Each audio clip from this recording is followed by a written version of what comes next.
Pamilya ang isa sa mga dahilan kung bakit napapayag si Margarita sa isang weird na kasunduan. Bukod pa roon, tila naengkanto siya sa charm ng playboy na si Mateo de Hortaleza na siyang sangkot sa deal na iyon. Tila napakadali ng misyong iniatas sa kanya subalit nang makita niya sa personal ang binata at pinakitaan siya nito sa pagka-playboy, nahulog na si Margarita sa bitag na siya mismo ang gumawa. Sino ba naman ang makakatanggi sa isang sweet, gwapo, at may makapanindig balahibong boses na si Mateo? Subalit hindi niya tiyak kung maiintindihan siya ng lalaki sa oras na malaman nito ang totoo. Higit doon kung magagawa pa ba nitong mahalin siya kapag buko na ang kanyang plano. 12.3 million pesos. Halos mapasigaw si Margarita sa kanyang inang nakahiga sa kama. Kita sa anyo ng mukha nito ang malubhang karamdaman. Ma, you're asking me to produce that amount of money? Iha, it's too late when I discovered na nakasanla pa lang rancho natin kina Don Lorenzo. Malumani na sagot ni Doña Arieta. It's been a year. Ngayon ko lang nakita ang mga papers sa office ng papa mo after his death. Anyway, the due date is in 2 months. Tumahimik na lamang siya at pinisilang kamay ng ina. Bihira na nga lamang siyang umuwi ng San Carlos. Puro pa problema ang palaging sumasalubong sa kanya. Una niyang naisip ang kanilang maliliit na negosyo sa bayan. Kahit naibenta nila iyon, ay hindi aabot ng 12 milyon. Ang kita naman nila sa kopra at buko ay halos nauuwi rin sa mga trabahador sa niyugan. Anak, ipangako mo sa akin na hindi mo pababayaan mawala sa atin ang rancho. Ito na lamang ang tanging maipapamana ko sa iyo. Marahil ito ang dahilan kung bakit nakaratay ang kanyang ina. Ang sabi ng doktor ay mataas ang blood pressure nito. Lubharin itong inaalala. Kung saan makakakuha ng ganun kalaking halaga para matubos ang kanilang lupain. Kakausapin ko si Don Lorenzo, ma. Huwag na kayong mag-alala. Kung kailangan kong magmakaawa ay gagawin ko. Margarita del Prado. Nakangiti ang matanda habang sinisipat siya mula ulo hanggang paa.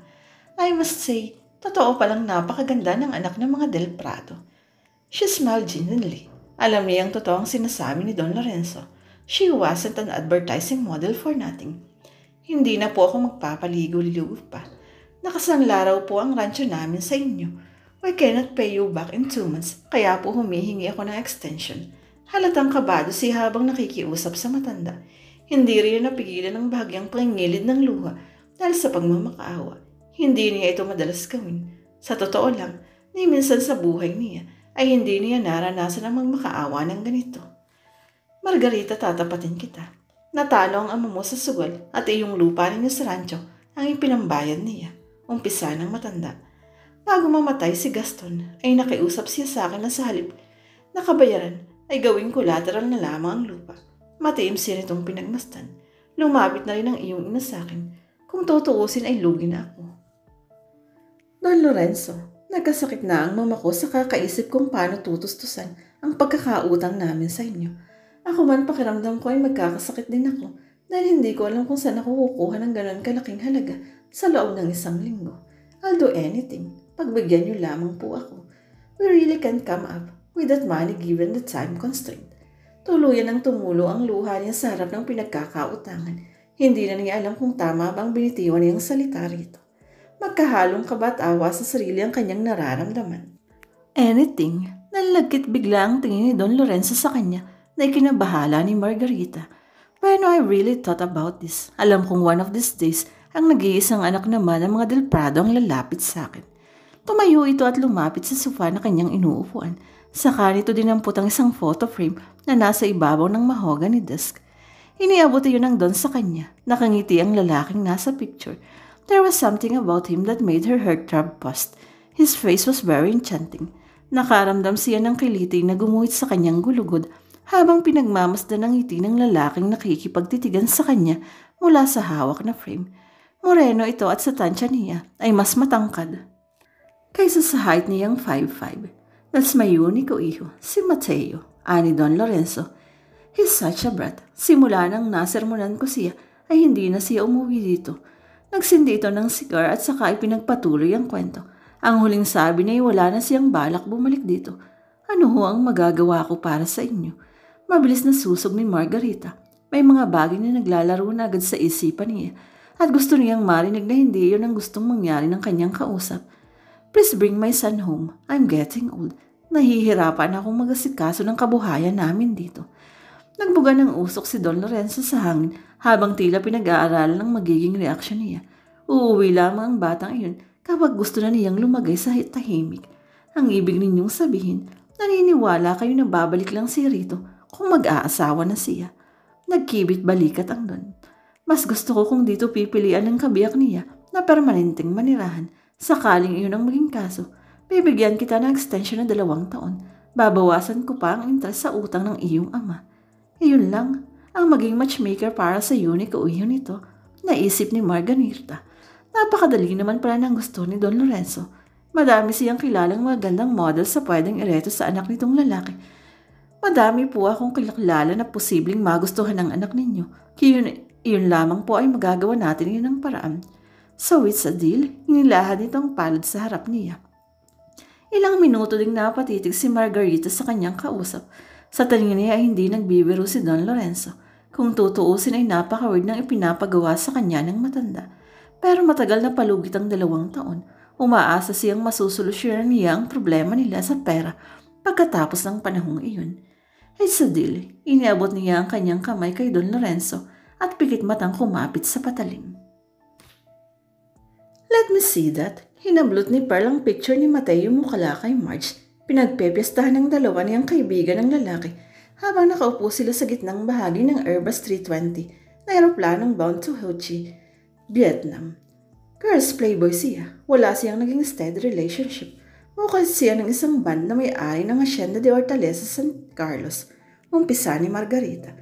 Pagkatapos nilang magpermahan ng kontrata ni Don Lorenzo, ay nasikaso ng sekretary nitong si Connie ang mga sumunod na nangyari. Kinausap ng matandang Hortaleza ang manager nila para gawin ang sunod nilang sportswear photoshoot sa Vietnam ng linggong iyon dahil nandun ang anak nito. Tumutugtog ang banda ni Mateo sa mga hotels at Filipino communities doon. Isang email ang natanggap niya mula kay Connie na naglalaman ng lahat ng detalye tungkol sa binatang Hortaleza. Kaga, sinisindak mo ba kami? Mukha namang madali siyang masidyosa. Inirapan ni Marge si Margarita. Well, may the best of women win. Tawa ni Pearl. Plano ni Margarita na ipaubaya ng lalaki sa dalawa niyang kaibigan. Hindi naman mahirap ireto si Mateo Hortaleza. The man had attractive hazel eyes and his smile was really inviting. A part of her kind of wish she was the woman for him. But Margarita kept reminding herself that she had bigger problems. Mabuti na nga lang at mas maayos ng pakaramdam ng mamaniya nang umalis siya. Sa Grand Silverland Hotel ng District 1, sa Saigon sila nakabook. Ang mismong hotel na tinutuluyan ni Mateo. Madaling araw sila umalis ng Pilipinas, kaya sakto sa breakfast ang kanilang dating. May free breakfast ang accommodation nila sa nasabing 4-star hotel. Abala ang mga tao sa Roof Garden Restaurant nang dumating sila. Nagkakahalubilo ang mga taong may iba't ibang lahi. Naghanay ang Ingles, American at Continental breakfast sa buffet table. Dala ni Margarita ang kanyang tray nang makita ang bakanting table sa tapat ni Mateo. Kumakain ito kasama ang mga kabanda. Maya-maya pa ikasunod na niya sina Pearl at Marge. Pagkuha ng pasiniling, sumim niya siya sa mga kasama upang ituro ang kinaroroonan ni Mateo. So anong plano natin? Sabi ni Boss, bukas pa daw dadating ang crew para sa shoot. Patay mali siyang sabi ni Pearl. Malapit lang daw dito yung Benton Market. Let's go shopping. Malakas ni Aya ni Marge na halatang nagpapapansin sa mga lalaking kumakain sa katapat nilang mesa. Hindi maintindihan ni Margarita kung bakit kabado siya sa mga nangyayari, lalo na nang biglang napatingin si Mateo sa gawin nila at nagtama ang kanilang mga mata. May kung anong kuryenteng idinulot ang titig nitong iyon sa kanya. Muntik na tuloy siyang masamid ng iniinom niyang apple juice. Iniiwas niya ang kanyang tingin sa binata, subalit lihin pa rin ang kanyang pagmamatsyag sa bawat kilos nito. Bumulong si Mateo sa mga kasama nito. Pagkatapos ay sabay-sabay ang mga itong nagtinginan sa kanilang direksyon.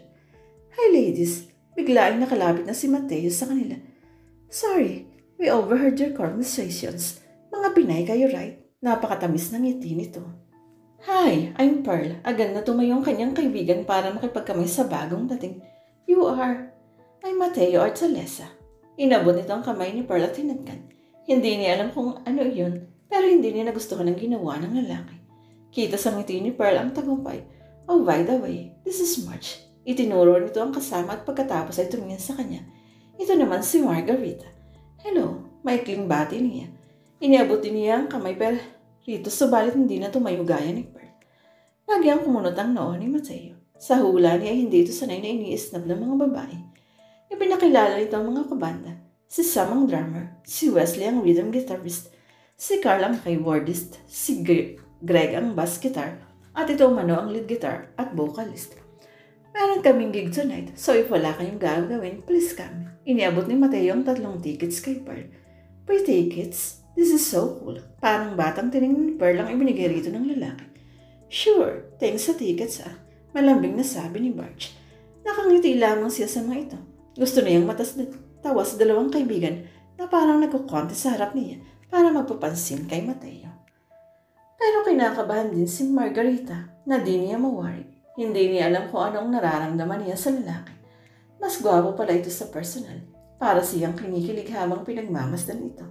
At naisip niya, kung makikisali siya sa 2 sa paligsahan, ito marahil ang kanyang strategy, ang magpakademir para maakit si Mateo. Para maakit ito, umalingaw-ngaw ang tanong na yun sa isip niya. Gaga ka, bakit ka makikisali? I'll just ruin everything. Ngayon niyang pinagalitan ng sarili sa naisip. So see you later, ladies. Paalam na ni Mateo sa kanila, sabay kindat habang hinihintay na magbukas ang elevator na malapit sa kanilang lamesa. Pagkasara ng elevator ay halos mapatili si Pearl. This is an incredible day. May miles points na agad. Ang gwapo niya, no? Ang bango pa. Nakipagsabayan sa kilig si Marge. Binigyan pa tayo ng ticket. How sweet. He'll be mine in no time. So handsome girl. Deklara ni Pearl. Hinawi nito ang mahabang buhok na parang nagpapakuha ng litrato. Mine, sweetie. All mine. Balik ni Marge. Pagkatapos ay sabay ang mga itong tumingin sa kanya. What? Defensive niyang tanong. Naghihintay yata ang mga itong makipag-agawan din. Siya. Oh, come on, honey. Napailing si Marge. Type mo din naman si Mateo. Kunwari ka pa. Well, I must say, he's a full package. Pero ayoko talaga ng babaero. Hindi na niya idinagdag pa na sa dami ng lalaking nahuhumaling sa kanya, hindi siya makapapayag na sa isang babaero lang siya mapupunta. Para ano? Masaktan lamang siya. Kaya hindi ka magka-boyfriend eh. Masyado kang juicy. Komento ni Marge. Bigyan mo na ako ng pangit, huwag lang babaero, no? Ngingisi-ngisi niyang hinarap muli ang kanyang breakfast. Sa in-house lunch and bar ng hotel, ginanap ang small gathering ng ilan sa mga OFWs na nagtatrabaho sa Saigon. Pumasok sila sa bar at kanilang nabungaran ang bandang tumutugtog. Doon sila pinaupo sa isang reserved na round table sa harapan mismo ng stage. Halos lahat ng madaanan nila ay napapatigil upang tingnan silang 3 na tila mga modelo silang rumarampa papunta sa kanilang VIP table. Margarita was wearing an orange backless shift dress at nude patent platform pumps, kaya naman lutang na lutang ang puti at kinis ng kanyang balat. Kapansin-pansin din ang hubog ng kanyang katawan sa damit na kanyang suot. She was definitely a pleasure to everyone's eyes. Mateo's voice vibrated in every inch of her when he started singing. She was enthralled by his song. Hindi pa naman niya nauubos ang vodka na kanyang iniinom, pero para bang lumulutang siya habang tinitingnan ng lalaki. Para kasi siyang hinaharana nito, lalo na nang bigla itong tumingin sa kanya. Nagdulot iyon ng kakaibang kaba sa dibdib ni Margarita. Napadami ang nalagok na yung vodka dahil doon. She realized that the term butterflies in the stomach was actually real at ang kaba ay lalong tumindi. Nang makita niyang dahan-dahang bumababa ng stage si Mateo, nakapako ang mga mata nito sa kanya habang naglalakad papalapit sa kanilang mesa. Ladies and gentlemen, a warm round of applause, please, for the loveliest face I've encountered, a true Filipina beauty. Inabot ni Mateo ang kanyang kamay at inilalayan siya para tumayo. Maya-maya pa inakay na siya nito pakyat sa stage. Nakabibing yung palakpakan. She gave the crowd her best smile, kahit alam niyang nalalamig ang kanyang kamay sa pagkakahawak doon ng lalaki. She was definitely caught off guard. Ang hindi niya maintindihan ay kung bakit gano'n ang kanyang nararamdaman, kayong sanay naman siyang makasalamuha sa mga tao, pati na sa mga gwapong modelo. Nahulog na yata siya sa sarili niyang bitag. Ikaw ang bigay ng may kapal. Nagsimulang kumanta si Mateo. Hawak pa rin ito ang kanyang kamay. Tugon sa aking dasal. It was the sweetest serenade she had ever heard in her life. Halos magtindigan ng balahibo ni Margarita. Tila yelong humalik sa kanyang balat ang boses ni Mateo. Sabayan pa nito ng malagkit na titig na parang may kung anong nakikita sa kaloob-looban ng kanyang pagkatao. They were inches apart and she could feel herself shivering. Naalala niya ang kanyang childhood dream, ang maranasang hinaharana ng isang prinsipeng may napakagandang boses. She savored the pleasure of living a fairy tale dream. Napapikit siya ng namnamin ng boses nito. Sandali niyang nawala sa realidad at tanging ang kamay at tinig lamang ni Mateo ang kanyang naririnig at nararamdaman. Then the crowd showed their appreciation once more. Natauhan siya ng marinig muli ang palakpakan. Natapos na pala ang kanta ng hindi niya namamalayan. She gracefully bowed to the audience. Akmang bababa na siya ng stage nang humarang ang lalaki. Just wait a second, my pretty angel. Iniabot nito ang isang microphone kay Margarita. You haven't told the audience your name yet, sweetie. Margarita, 27, Philippines. Margarita presented the crowd with a hand wave often used by beauty pageant contestant. Bahagi ng tawa ng mga tao pagkatapos ay nag-ingay ng muli. May mga sumisipol. Ang ganda niya, diba, mga kababayan? Nagsigawan ng mga tao bilang pagsag-ayon sa vocalist ng banda. She and her friends just arrived this morning. So Margarita, hindi ka ba napagod? Sa biyahe? Hindi naman, bakit? Gulat na tanong niya. Kasi simula nang makita kita kanina. Hindi ka na tumigil sa pagtakbo dito sa sipan ko. Binili ng mga nanonood ang pick-up line ni Mateo. Hindi naman napigilan ni Margarita ang kiligin kahit na corny ang banat ng lalaki. Well, welcome to Saigon and, diba mga kababayan, pag wini-welcome kailangan may kiss. Nagsigawang muli ang mga tao. Ito ang isang bagay na hindi napaghandaan ni Margarita. Ah, what? Bulalas niya. Naramdaman niya ang pag-iinit ng kanyang mga pisngi. Hindi agad siya nakagalaw, lalo na nang magsimulang magbilang ang mga manonood. Iniumang ni Mateo ang pisngi nito palapit sa kanya. Naninigas ang batok niya habang hinihintay na matapos ang bilang. 7, 6, 5, 4, 3, 2. Inilapat nito ang mga labi sa pisngi nito. Pero nanlaki ang kanyang mga mata na ang mga labi ni Mateo ang nalapatan ng kanyang bibig. His full lips were so soft and wanted to lock them with hers for a few more seconds. Pero salamat na rin at natauhan siya at agad na nakalayo rito. Yet the sensation lingered on her lips. Nakaramdam siya ng matinding panghinayang. Hell, she wanted more of him. Ayan na nga ba ang sinasabi ko? Ngit-ngit ni Pearl. Kunwari hindi daw sasali. Pagkatapos siya pa itong nangunguna-nguna. Tapos na ang first set ng banda nila Mateo. Tulala si Margarita habang inaalala ang nangyari kanina sa stage. Para siyang nakalutang sa hangin nang bumalik siya sa kanilang table. Pero mas mapulo pa sa kanyang dalawa niyang kaibigan. Sinikap niyang umaktong di apektado. Hey, it was just an act. Ano ba kayo? For sure naman sa lahat ng bagong guest, ganyan ang ginagawa nila. We'll see, pakla ni Marge. Halatang naka-combat mode, yung tipo na susunggaban na si Mateo paglabas muli ng binata sa stage. Isang waiter ang lumapit sa kanila. May dala itong isang shot ng martini sa cocktail glass at may folded tissue rin na inabot sa kanya. See you at the lunch tomorrow, 9 a.m. Mateo. Hinablot ni Marge ang tissue paper mula sa kanya. Great, so we have a date tomorrow. Agad itong ipinasa ang note kay Pearl. Go get him, girls. Walang tutol na sagot niya. Hindi mo masusolo si Mateo Mailang. Asik ni Pearl. Hindi po ako kalaban. It's all yours. Itinaas ni Margarita ang dalawang kamay. Hindi alam ng tatlo na tahimik silang pinanonood ni Mateo mula sa backstage, lalo na ang bawat galaw ni Margarita. Parts, mukhang tinamaan kaya naman. Si Wesley na closest friend niya, ang unang nakapansin. Look at her parts. I've never seen a more beautiful girl. Sarap mahalin o. Nangingiti siya habang nakasili pa rin sa maliit na siwang mula sa pwesto niya sa likod ng stage. What? Another trophy? Kinulo ni Wesley ang kanyang buhok at nakasilip din. Ganda ng katawan niya parts o. Tapos napaka-angelic ng face niya. Kinilig kaya ako nung mag-smack kami kanina. Napailing na lang si Wesley. Kilala siya ng kaibigan. Sa bawat lugar na puntahan nila, palagi siyang may natitipuhan at nabibingbit na babae. Subalit ni isa ay wala siyang sineryoso. Kaya sanay ng kaibigan sa mga hirit niyang ganito. Hindi na nga sumasali ang iba niyang kabanda at inaabala na lang ang mga sarili sa pamamahinga. Mukhang may isang linggong pag-ibig na namang nangyayari. This time in Vietnam. Mateo kept staring at Margarita. He was charmed by her beauty. The moment she saw her walking toward one of the front tables, a certain part of his body ached. Nang hawakan niya ang kamay nito kanina, ay pinigilan niya ang sariling hilahin nito palapit sa kanya upang magdikit ang kanilang mga katawan. He wanted to sway her to the music while pouring her soul to her through his songs. Parts, mukhang nakita ko ng hinahanap ko. Sumeryoso ang kanyang mukha. Iba ito pare, may kabog. Napansin ko nga eh, bigla kang naging corny. Hanip sa banat ah. Dahil mo pa si Boy pick up. Natatawang sagot ni Wesley. Naalala mo ba nung pinalayas ako ni Papa? Tahimik na tanong niya. Simula noon hindi na ako tumigil sa paghahanap ng babaeng ihaharap sa kanya. Kaya lang palaging may kulang. Ewan ko ba? I miss my father.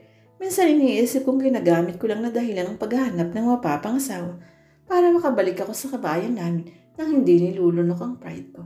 Alam mo, Pards, ang pag-ibig hindi raw hinahanap. Kusa daw dumadating yan. Kaya baka hindi mo din kailangang pilitin. Sabi nga nila, iba ang lasa ng bungang hinog sa puno kumpara sa hinog sa pilit. Napahalakhak siya sa kaibigan. Yan ang gusto ko sa'yo. Ang dami mong alam. Nung bata ako, alam mo ba, meron akong crush kaso isang beses ko lang siyang nakita. Ang weird din, Pards, kasi nasa gubat ako nun. Baka naman naengkanto ka lang nun. Pati kasi engkanto siguradong papatusin mo eh. Tatawa-tawa si Wesley. Gago, pero seryoso. Parang nakikita ko yung naging crush ko na yun. Kay Margarita. Muli siyang sumilip sa labas upang tingnan ang dalaga. I think I finally found the woman I want to spend the rest of my life with.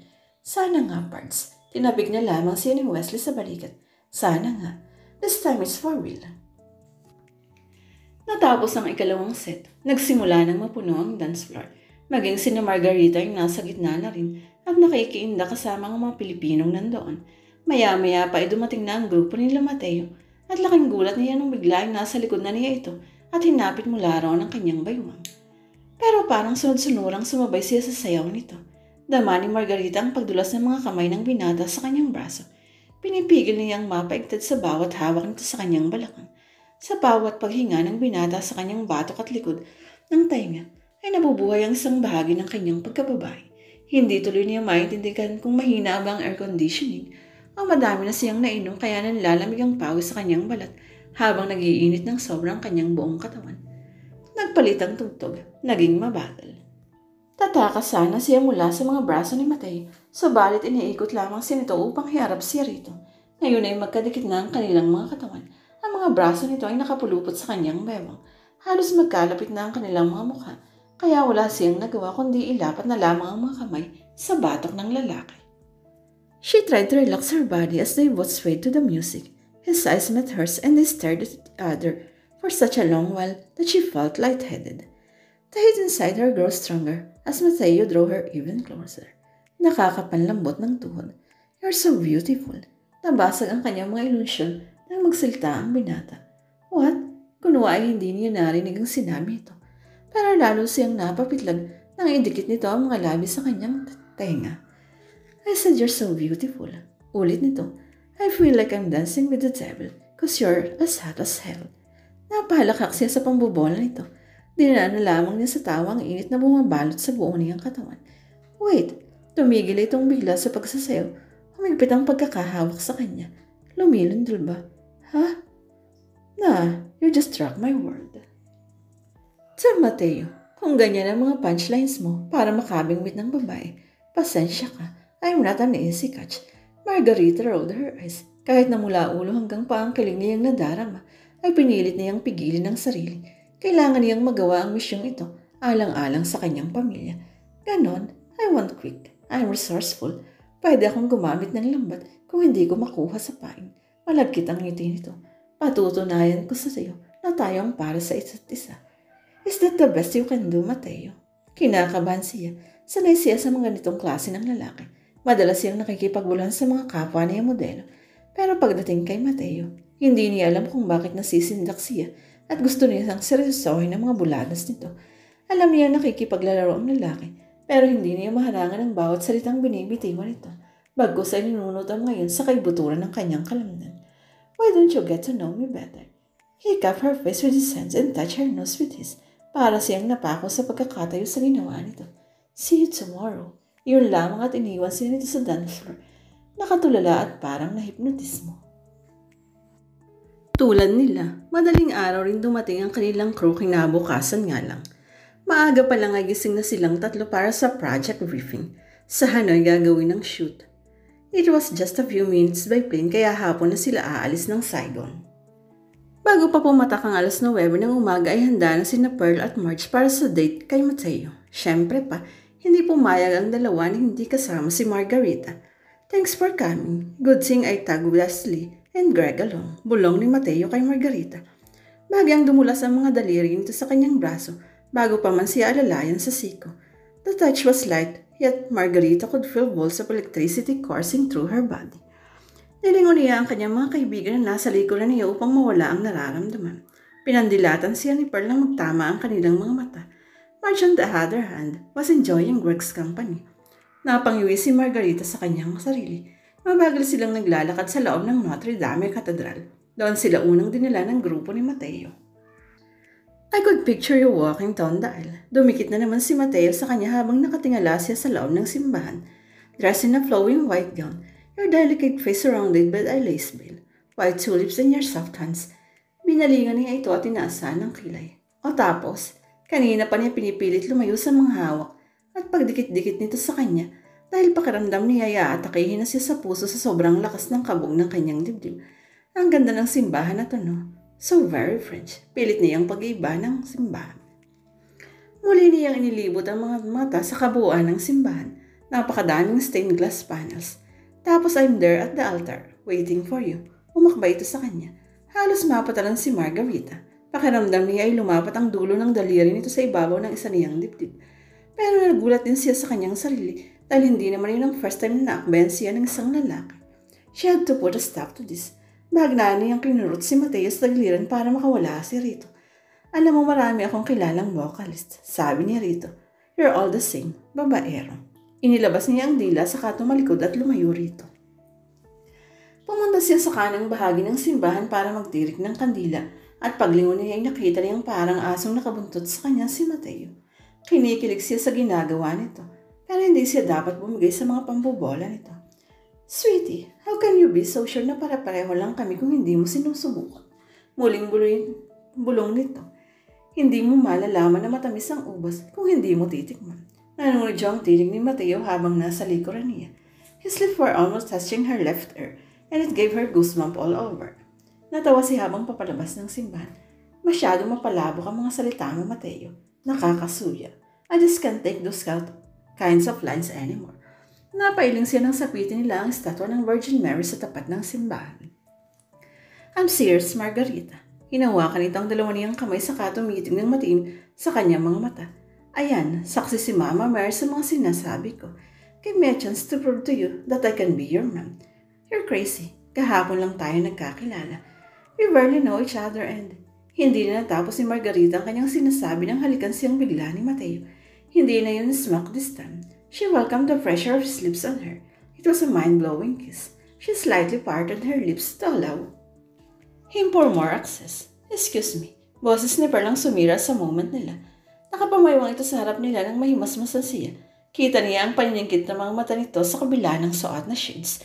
Yung Central Post Office po, nasa kabilang street lang. Baka kagusto niyong puntahan din. Tahimik silang sumunod sa apat pa nilang kasama. Hindi siya kumikibo. Part of her was still in the state of shock. Another part of her was still aching for his kisses. Hoy babae, get a grip. Pilit kinatok ng kanyang utang ang kanyang sarili. Isa pang sikat na French architecture ang post office ng Saigon. Dito na ipamalas ang kasaysayan ng Vietnam sa larangan ng kalakalan. Namangha si Margarita sa mga phone booths na talagang sinaunang pagkakagawa. Maging ang bawat telepono sa loob ng mga iyon ay antigo rin. Pumasok siya sa isa at nakalimutan niyang kabuntot pa rin niyang makulit niyang anino na kanina pa walang tigil sa pang-aakit sa kanya. Isinara ni Mateo ang pinto ng phone booth. Margarita. He wrapped his arms around his waist and pulled her closer to him. He was obviously affected by her nearness and the sizzling sensation overwhelmed Margarita. Humigpit ang hawak nito sa kanya. Sweetie, I want more. Anas nito. Napasinghap siya nang bigla nitong ang kaninang kanyang mga labi. Parang saglit na tumigil sa pag-iisip ang kanyang utak at tanging ang mga halik lamang ni Mateo ang naging mahalaga sa mga oras na iyon. He hungrily sucked her lower lip, then slid his tongue to gently tease her. She accepted his invitation and allowed herself to play with his sweet note. Napasandal si Margarita sa teleponong nasa likuran niya at hindi na niya namalayang nalaglag na ang receiver niyon. Nagtagpo ang dalawa niyang kamay upang magsalikop sa batok ni Mateo. Unti-unti niyang naramdaman ang panghihina ng kanyang mga tuhod, subalit matipuno ang mga bisig ng lalaking nakayakap sa kanya. He was so close to her that she could feel his heart beating like a drum on her chest. It racked her soul to know that she could make him feel like this. Nang kapusin siya sa hangin, nanumbalik ang kanyang katinoan, and summoning all the strength she possessed, Margarita pushed Mateo away. Siguro dahil sobrang napahiya siya, kaya sinampal niya ito. You had no right to do that. Habol hininga niya. She was still too close to comfort. Hindi ako katulad ng mga babaeng dumaan sa mga kamay mo, Mateo. Hindi na niya hinintay pang magsalita ang lalaki. Itinulak niya ito padabi at lumabas ng phone booth. Hinanap niya ang kanyang mga kaibigan at nakiusap kay Pearl na magpalit sila ng kapareha. Naisip din niyang bumalik na lang sa hotel mag-isa, pero alam niyang hindi patas yun sa kanyang mga kasama. Nagpunta sila sa Saigon Culinary Arts Center. May mga cooking workshop doon na nagtuturo ng Vietnamese dishes sa mga panauhin. Sakto lamang ang grupo nila para sa isang session. Matapos nilang bumili ng ingredients at makinig sa chef in charge, ay nagsimula na silang magluto. Inabala ni Margarita ang sarili sa pagluluto ng beef pho at crab na tamarind sauce. Mabuti na yun para makalimutan ang nangyari kanina at para hindi rin niya mapansin ang pagkukulitan ni Mateo at Pearl. Alam niyang hindi marunong magluto ang kaibigan, kaya pa niyang reklamo at utos nito sa kapareha. Ang bango naman iyan. Nagulat siya nang biglang sumulpot si Mateo sa kanyang likuran para batiin ang kanyang kumukulong noodle soup. Seryosong-seryoso ka dyan. Nagdalawang isip si Margarita kung papansinin ito. Pero kung gusto niyang ma-matchmake ng maayos ang binata, hindi niya ito pwedeng sungitan habang buhay. Namiss ko lang ang pagluluto. Matagal na kasi akong hindi nakakahawak ng kaldero at sandok. Nakaismid niyang sagot. Yung ganda mong yan, mahilig kang magluto. Napasipol pa ito. Alam mo bang mabilis akong mainlove sa babaeng masarap magluto? Patikim nga.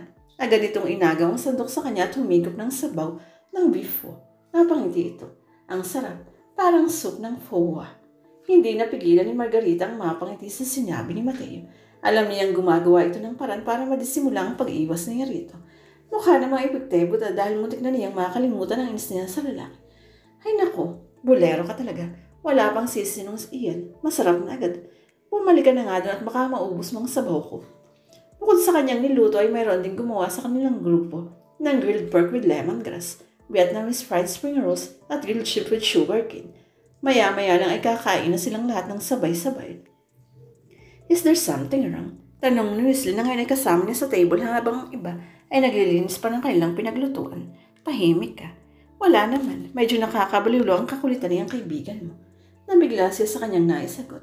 Kay Wesley dahil kanina pa niya iniisip ang eksena sa post office. May nararamdaman siya para kay Mateo at kahit napigilin niya iyon, ay may bahagi pa rin sa loob niya na nakakadama ng patinding pagnanasa. Subalit magiging napakalaking pagkalamali kung bibigay siya. Wala sa usapan nila ni Don Lorenzo na siya ang gusto nito para sa anak. Kung iyon ang kaso, di sana inilinaw na iyon kagad ng matanda. Isa pa iisipin marahil ng Don na kaya niya gusto si Mateo ay para amanos na sila sa utang ng kanyang papa. Matinik talaga yun sa chicks. Tatawa-tawa si Wesley. Well, hindi obra sa akin ang tinik niya. Hindi ako basta-basta. Seryoso pa rin ang mukha ni Margarita. He did say na iba ka. In love daw siya. Then again, I think Mateo's always in love. Pero isa lang ang alam ko. Gagawin ng lalaki niya ang lahat para sa babaeng mahal niya. Lucky girl. Hindi niya alam kung matutuwa o mag-aalala sa sinabi ni Wesley. Paano kung makilala nga ni Mateo ang babaeng iyon? Titira ang dalawa sa San Carlos. And she, Margarita, would see them every once in a while. At kung kakilala pa niyang mapapangasawa nito, pilit siyang ngumiti. Grabe ang mahal siguro ng talent film mo. Tinapit niya sa balikat ng kaibigan ni Mateo. Alam mo parang resume yan.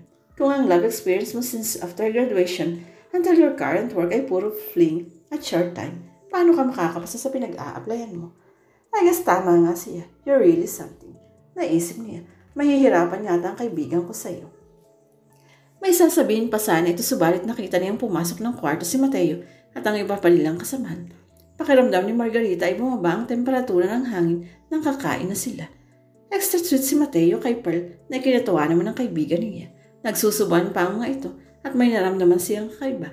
Hindi yun maganda. This is crazy. Bakit ako nagsiselos? Naiinis sa sarili dahil halo-halong emosyon na ang nararamdaman. Natutuwa si Mateo sa tagong reaksyon ni Margarita. Lahat na yata ay ginawa na niya para ipakita sa dalaga ang nararamdaman niya subalit tila hindi epektibo ang kanyang mga diskarte. Kung hindi sampal, ay ipinagtatabuyan siya nito. Batin niya nagsiselos ang babae. It was a good sign dahil doon ay nabuhayan siya ng pag-asa. dahil ibig sabihin na nito sa tamang landasiya patungo sa puso ng dalaga. Last stop nila ay ang city tour of Ho Chi Minh. Bago humabol sa flight papuntang Hanoi ang Reunification Palace, para itong malakay niyang subalit walang nakatirang pinuno sa bansa roon. Isa yung makasaysayang lugar sa Vietnam dahil nung panahon ng giyera sa pagitan ng South at North daw natapos ang iringan. Sa labas ay makikita ang mga tangke na ginamit upang wasakin ang bakod ng palasyo na noon ay tinitirhan ng Pangulo ng South Vietnam. Sa rooftop ng palasyo ay may isang malaking bulwagan na madalas pinagdarausan ng mga salo-salo ng mga namumuno sa syudad. May sound system din na napakalaking dance floor. May refreshment area na pwedeng bilhan ng pagkain. Sa mga ganitong klase ng lugar, malakas ang loob ni Mateo na gumawa ng eksena. Umiiwas pa rin si Margarita kay Mateo hanggat maaari nagpapaiwan siya upang magtingin-tingin ng mga larawan at kagamitan na nakadisplay sa bawat kwarto ng palasyo. My life is brilliant. My love is pure. I saw an angel. And that I'm sure, umalingaw ang boses ni Mateo sa rooftop ng Reunification Palace. Sa ganda ng boses nito ay nakuha ganito ang atensyon ng lahat ng tourist na nandoon. Muli na namang nagtama ang kanilang mga mata at pakiramdam ni Margarita ay may inuukit ang tinig nito sa kanyang puso. Para siyang nakikiliti sa sariling rendisyon ni Mateo sa kanta ni James Blunt. You're beautiful, it's true. Nagsimulang magingay ang mga tao. May sumisipol, pumapalakpak, at may nagtutulak din kay Margarita papunta sa gitna ng bulwagan. Para siyang kabit ng sinagulong na nakatayo lamang at sumusunod sa kanyang mga paa, palapit sa slacker. I saw your voice in a crowded place and I don't know what to do. Mateo touched her blushing face as he finished the song. For the ninth time, she was caught off guard by this man. Pinuri ng mga taong binata bago mabilis at halos sabay-sabay na nawala ang mga ito. The two of them were left staring at each other. Hawak pa rin ni Mateo ang mukha niya at nararamdaman ni Margarita ang init ng palad nito na tumatawid sa balat niya. How she wished he would grab her again and kiss her fervently, wrap his arms around her again so she could feel his body. She ached for more of his touch. Muli ay pinigilan niya ang nararamdaman. She smiled wearily and gently pulled down his hand. Thank you, Mateo. Bulong niya. Lumapit si Rito upang idampi ang mga labi sa dulo ng matangos nitong ilong. Sa pagkakataong ito, siya ang tumalikod para iwan ito sa gitna ng bulwagan. Magdadalawang araw na sila sa Hanoi at maayos naman ang kanilang shoot. Nabisita na rin nilang magkakaibigan ng History of Vietnamese Women Museum. Hindi na uubusan ng trabaho at iba pang gawain si Margarita, pero hindi pa rin maalis sa isipan niya si Mateo. Miss na nga yata niya agad ang mahigpit na yakap nito, pati na ang mga halik ng lalaki. Halik na hinahanap-hanap na niya mula nang dumating sila sa Hanoi. Wala siyang ginawa kundi i-rewind ang mga eksena nila habang naglulunis sila sa malaking bathtub sa kanilang bathroom. Margarita, bilisan mo naman dyan. We have visitors. Pakantang tawag ni Marge sa kanya habang kinakatok ang pinto ng banyo. Malamang ay dumating na ang Vietnamese friends ng kanilang manager. Tinapos na niya ang pag-iilusyon at agad na nag-ayos. Bulalas niya ng mabungaran si Mateo kasama ang grupo nito. Yes, how are you? Malagkit ang tingin nito habang iniaabot sa kanya ang isang bouquet ng white roses. Subalit agad itong lumayo sapagkat iniabot din ito ang isa pang bouquet kay Pearl. May kasama pa iyong halik sa pisngi ng babae. Parang may sumiba sa kanyang dibdib. Umupo na lamang siya sa tabi ni Marge na abala sa pag-entertain kay Greg. Bakit napasugod yata kayo dito sa Hanoi? Inilapag niya ang bouquet ng coffee table sa gitna nila. By the way, thanks for the flowers. Walang emosyon niyang sad. Di ba mas masaya if we go on cruise together? May kilig sa tinig ni Pearl.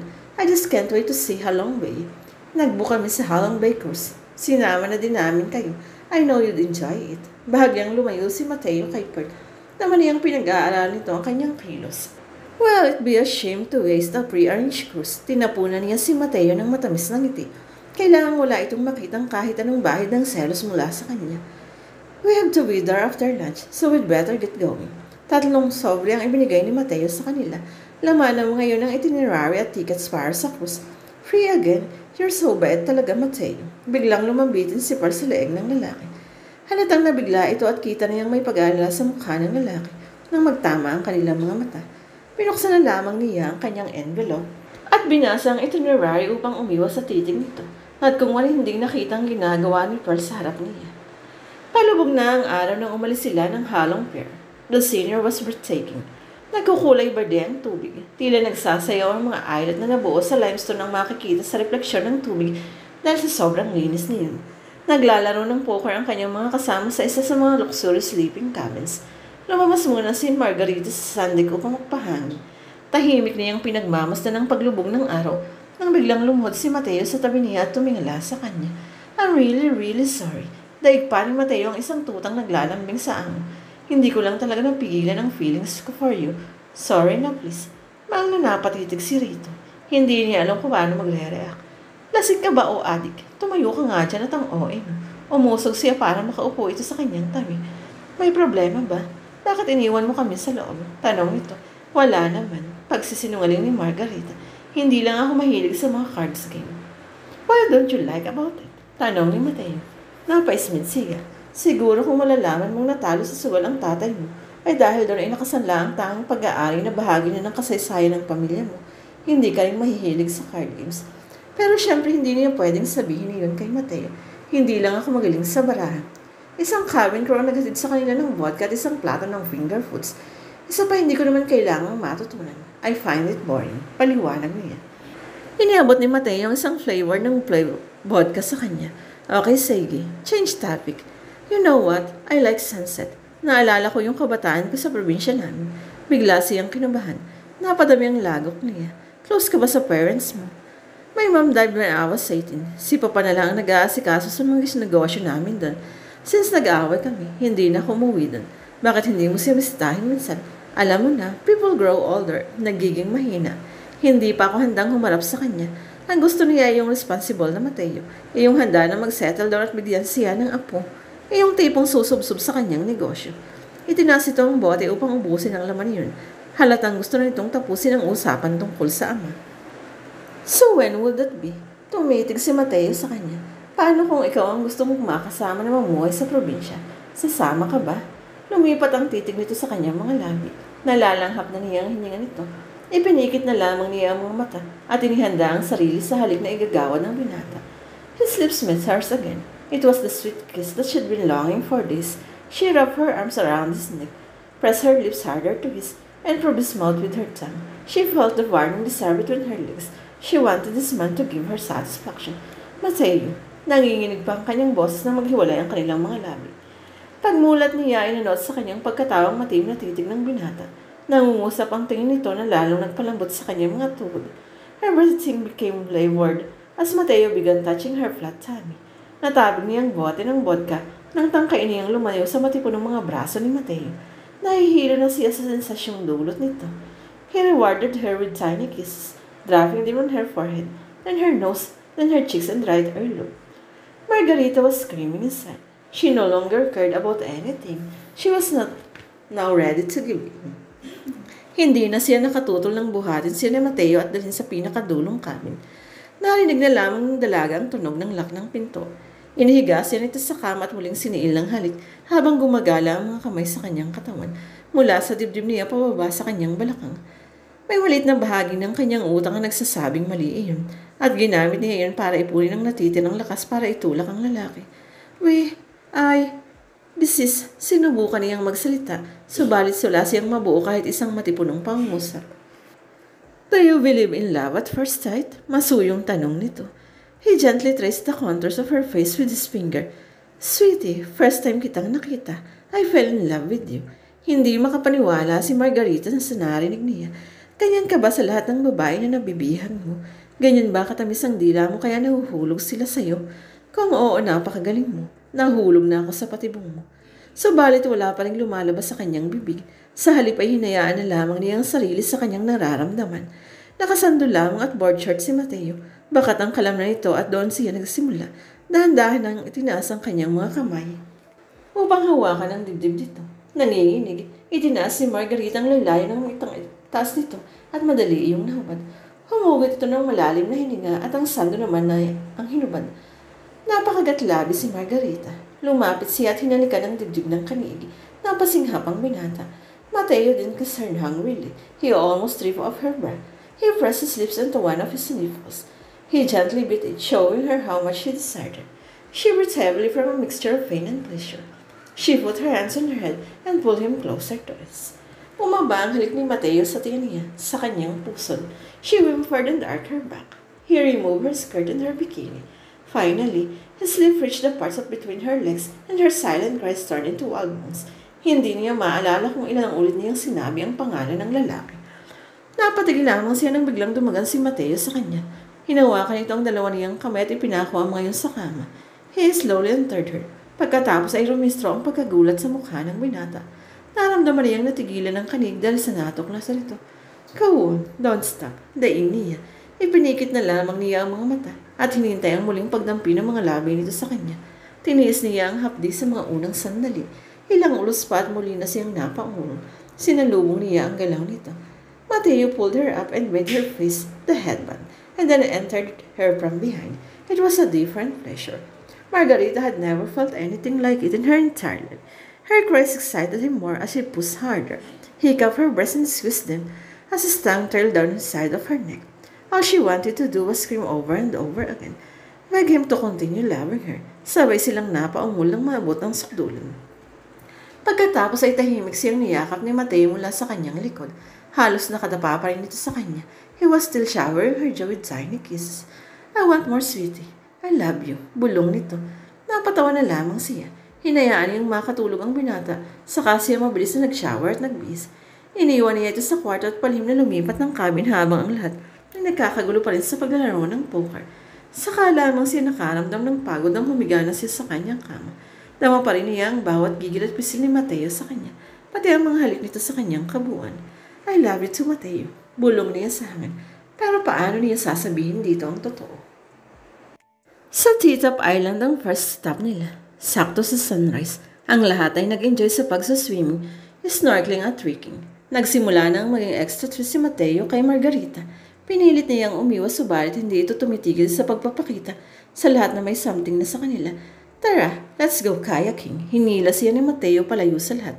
Hindi na siya nanlaban pa at sumakay na sila sa kayak. Si Mateo lang ang sumasagot at napansin niya ang paglayo nila sa grupo. Mateo, hindi ako marunong lumangoy. Huwag kang masyadong langoy. Saway nito. Huminga ng malalim si Mateo saka tumigil sa pagsagwan. Nakangiti itong lumingon sa kanya bago walang mabalang itinaob ang kayak. Next thing she knew, she was under the water. She struggled to stay afloat. Panic set into her lungs, started to run out of air. Her brain was screaming for help and she opened her mouth to do so. No words came out and water rushed instead and everything turned black. Pakiramdam ni Margarita ay napakagano niya. Pagkatapos ay parang tren na dumaan sa harap niya ang mga alaala ng kanyang magulang. Ang kanyang itim na kabayo noong bata pa siya at ang batang nagligtas sa kanya. Tumakas siya nun sa kanyang bantay sakay ng kabayo upang mapuntahan ang Fos di Calayon sa kanilang rancho. Madalas iyong ikwento sa kanya ng katiwala ng kanyang ama. Mula sa kanilang rancho ay binaybay niya ang kakahuyan. Matagal din niya iyong hinanap bago natagpuan. Dahil iyon ang unang pagkakataon niyang makakita ng talon, ay tinurin niya yung isang napakagandang paraiso. Napakalamig ng tubig. Masaya silang naglangoy at hindi na malaya na nakarating na siya sa lagusan ng tubig papunta sa ilog. Para siyang trosong kiniladkad ng agos. Hindi niya alam kung gaano kalayo ang kanyang narating. Bata. Umalingaw-ngaw ang sigaw ng isang batang lalaki habang tumatakbo at sinusundan siya. Humawa ka sa tali. Pagkatapos ay may nakita kasi siyang matanda na naghagis ng lubi at pilit na siyang inaabot. Tila alingaw ang maliit na boses na pilit pumapasok sa barado niyang tenga. Hindi niya naiintindihan ang sinasabi ng tinig pero ang tiling-tiling lumalakas. Pakiramdam pati niya ay bigla siyang bumigat at may kung anong bumabay sa kanyang dibdib. Dahil doon ay natagpuan niyang sariling nag-aapuhap ng hangin. Napaubo siya at inilabas ang tubig mula sa kanyang dibdib. Pagdilat niya ay si Mateo ang nasa harap niya. Payak itong yumakap sa kanya ng mahigpit. My God, Margarita. I thought I'd lost you. I am so sorry. Inilibot niya ang paningin sa paligid. Nasa isang maliit na isla sila, hindi kalayon si T-Top Island. Saka nagbalik sa ala-ala niya ang mga pangyari. Why the hell did you do that? Naitulak niya ito. Sweet, I'm so sorry. Muli siya nitong niya. Bibiruin sana kita kaso hindi mo pala naitali ang life vest mo. Hindi ka na lumutang. Bakit kailangan mong gawin yun? Ano ba ang sobrang importante at kailangan pa nating lumayo sa iba nating kasama? At muntik po pa akong lunurin. I didn't mean to. I just wanted to ask you a few questions. You had to do it underwater? Sikmat niya. Sumeryoso si Mateo. Why did you leave me last night? Matiim siyang tinitigan ito. Kita pa rin sa anyo nito ang pag-alala. Ganun na lamang ba yun? So gusto mo akong lunurin dahil iniwan kita kagabi? No, sweetie. I told you that was an accident and I'm sorry. He pleaded. Tumahimik siya. Medyo napipikaw at naiinis sa lalaki. Pero ang ipinagtataka niya ay kung bakit sa kabila niyon ay natutuwa pa rin sila kasama niya ito ngayon. Ayaw mo ba sa akin, Margarita? Sinabi ko sa'yo, di ba?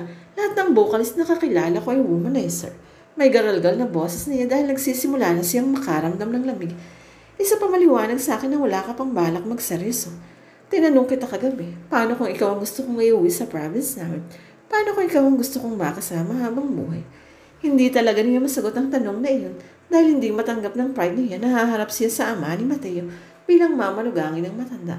Ano na lamang ang iisipin ng Don at ni Mateo kapag natuklan na sa nito ang kasunduan nila ng matanda na isa siyang mapagsamantalang tao. Hey, hindi ka na sumagot. Is it that hard to say yes to me? He held her chin and brushed his nose to hers. I love you. Mateo nakasalalay sa pagmamahal na iyon ang lupa namin nakasangla sa pamumuno. Isang kasunduan ang pinirmahan ko kapalit ng lahat ng ito. Maiintindihan mo ba ako kapag sinabi ko sa iyo na may kapalit ang lahat ng ito?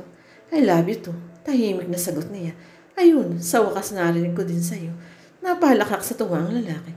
I promise pagbalik natin sa Pilipinas, isasama kita sa San Carlos. Niyakap siya na niyang mahigpit at ginawa rin ng halik. Tuluyang napawi sa isip niya ang gulong kanyang haharapin kapag nakabalik na sila sa kanyang bayan. Magkahawa kamay sina Mateo at Margarita nang bumalik sa Pampang. Walang nagtangkang magtanong. Masaya si March para sa kanya, subalit kita niya ang pagtaas ng kilay ni Pearl. Sa Borneo Island sila kumain ng lunch. May inihandang grilled squid at tuna para sa kanila. May fresh fruits din tulad ng rambutan, mangga at papaya. Mayroon din coconut candies. Habang nananyang halian ay kinenta ni Mateo ang pagkalunod niya. Gaya ng inaasahan, pinagalitan ng lahat ang kanilang mga kasama. Abot langit ang ginawang pangonsensya rito ng iba. Pagkatapos kumain ay inakyat nila ang surprise cave bukod sa stalactites at stalagmites ay may grotto roon na isa sa pinagmamalaki ng Vietnam. Tila prinsesa siya sa pag-aalaga ni Mateo. Kulang na lamang ay buhatin siya nito hanggang sa makasakay ulit sila sa cruise ship. So tapos na ba ang paligsahan? May din sa binitiwang salita ni Pearl ng makorner siya nito sa kamin. Kailan ang coronation night? Ano ka ba? Why don't you just be happy for her? Ngayon lang na inlab yan sa babaero. Pagtatanggol ni March. Iyon ang tanong. Inlab nga ba talaga o kasama lang yan sa mission niya? Margarita, nasabi mo na ba sa kanya ang lahat? Hindi pa. Hindi ko pa yata kaya. Nakaramdam siya ng sundot ng konsensya.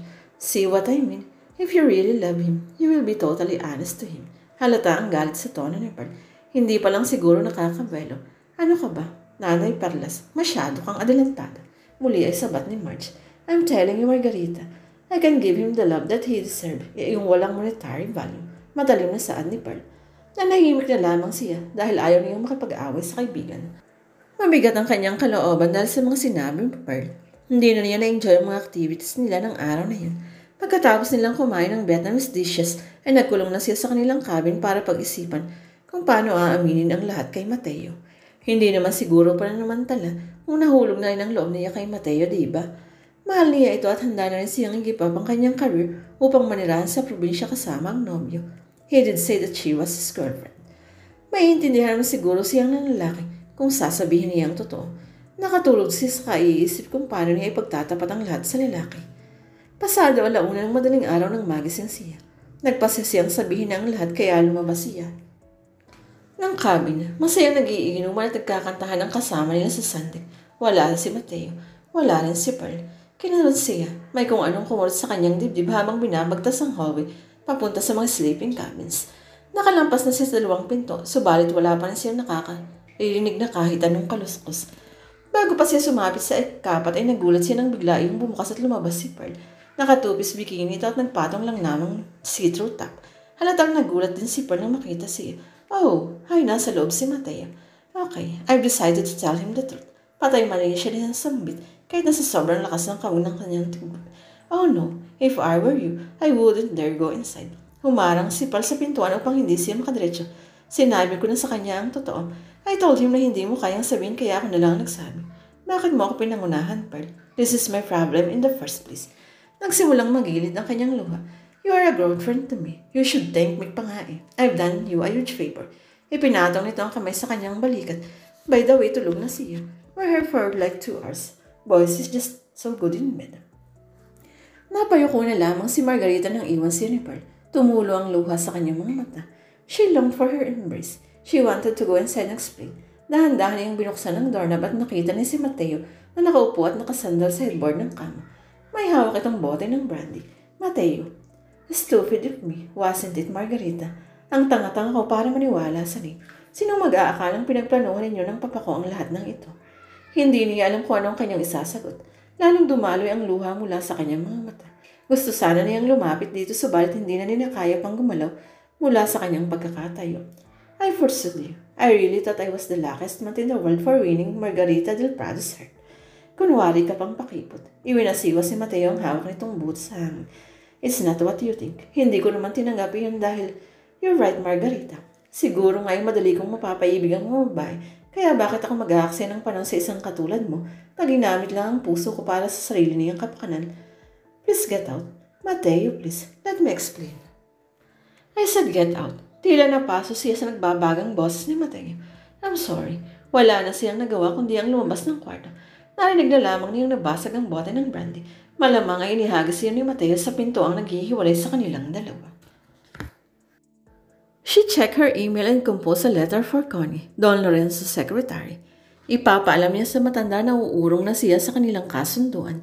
Naisip niyang makiusap sana sa huling pagkakataon, humingi ng ilang buwan pang palugit. Kukuhanin niya ang lahat ng proyektong ibibigay sa kanya ng kanyang manager. Sisikaping kumita ng pera.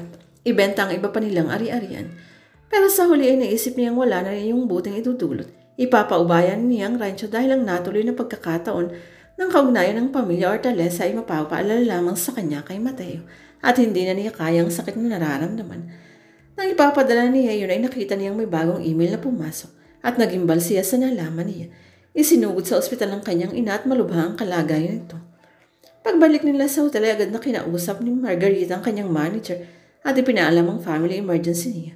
Wala siyang pinagsabihan kahit kanino sa mga kaibigan. Ipinagbook siya ng manager niya ng return flight to Manila matapos siyang papangakoing babalik siya. Kapag maayos na ang kanyang ina, habang nasa biyahe ay naisip niyang mas nararapat nga si Pearl kay Mateo. Isa pa hindi rin titigil ang kaibigan ay hindi niya nakukuha ang gusto. At kung may nangyari nga sa dalawa gaya ng sabi ni Pearl, marahil ay hindi totoo ang lahat ng pangako ni Mateo sa kanya. Na-stroke ang ina ni Margarita at paralisado ang kanang bahagi ng katawan. Isang tiyahin ang naabutan niya nagbabantay rito sa ospital. Sinabihan niya ang matanda na magpahinga sandali at siya na munang bahala sa ina. Anak, hindi ko alam kung paano matutubusin ang rancho. Pero kung talagang hindi mo magagawa ng paraan, ay pwede naman nating ipagbili lahat pati ang bahay. Maaari naman daw akong tumira sa tita Agnes mo. Hirap na bungad nito. Kung magsalita ka naman, lalakas ka pa. Magpagaling ka. Huwag mong isipin na yung rancho. Ako na ang bahala, okay? Hinawakan niya ang malamig na kamay nito. Nawala na siya ng ganang bumalik sa Vietnam. Nagpa siya siyang asikasuhin muna ang mga negosyo ng pamilya. Tinawagan na lamang niya ang kanyang manager at ipinalam dito ang desisyon niya. Habang sumasailalim sa therapy ang kanyang ina, ay minabuti niyang manatili na lamang muna sa tabi nito. Kinontak ulit siya ng manager nito para ipakansin na lamang niya ang lahat ng kanyang projects na nakaline up. Pagkatapos ng 2 linggo ay nabalitaan niyang tapos na ang project nila sa Vietnam.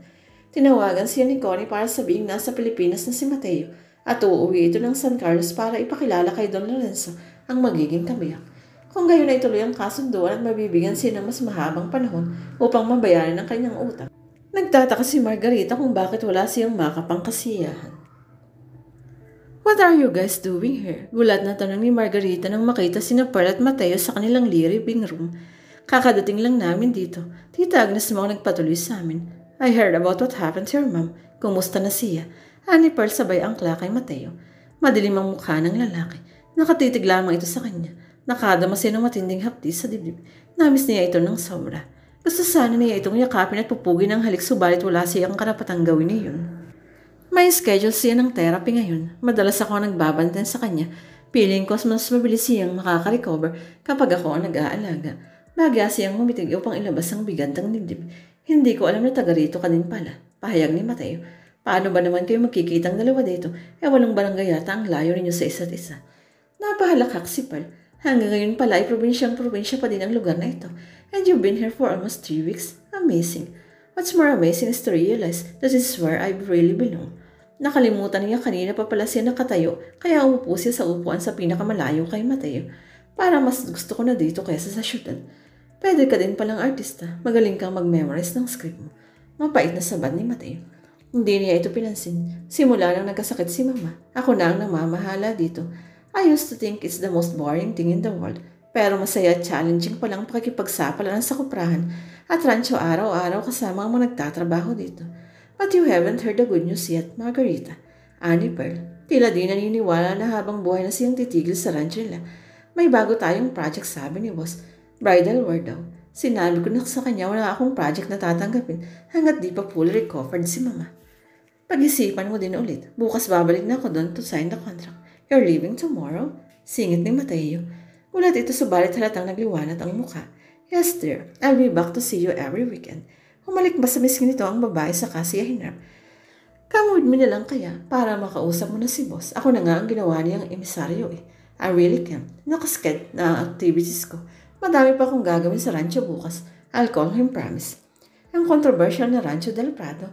Umismid si Mateo. Congratulations. Finally extended na ang payment period niyo. Smart girl. Your mama must be proud of you. Napatayo si Margarita. Hindi na niya matiis ang mga salitang binibitig mo ng lalaki at sa sarili pa niyang pamamay. I hate to be rude, Mateo, but if you really have nothing too good to say, I suggest you shut up and leave. Halos isigaw niya. Umalingaw ang kanyang boses sa buong sala. Bagay na halatang ikinagulat ng kaibigan niyang si Pearl.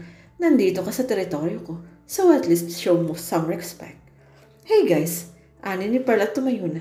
I'm sorry, Margarita. Bringing Mateo here was my idea, pero gusto lang naman niya akong samahan. Well, please leave now. Dahil baka makalimutan kong kaibigan kita dahil sa ugali niyang nobyo mo. Diretso niyang sagot. Walang lingon na nauna pang lumabas si Mateo. Gigil na gigil si Margarita sa pangyayaring iyon. Kung dati ay kulang na lamang ay lumuhod siya sa harap ni Mateo upang humingi ng tawad.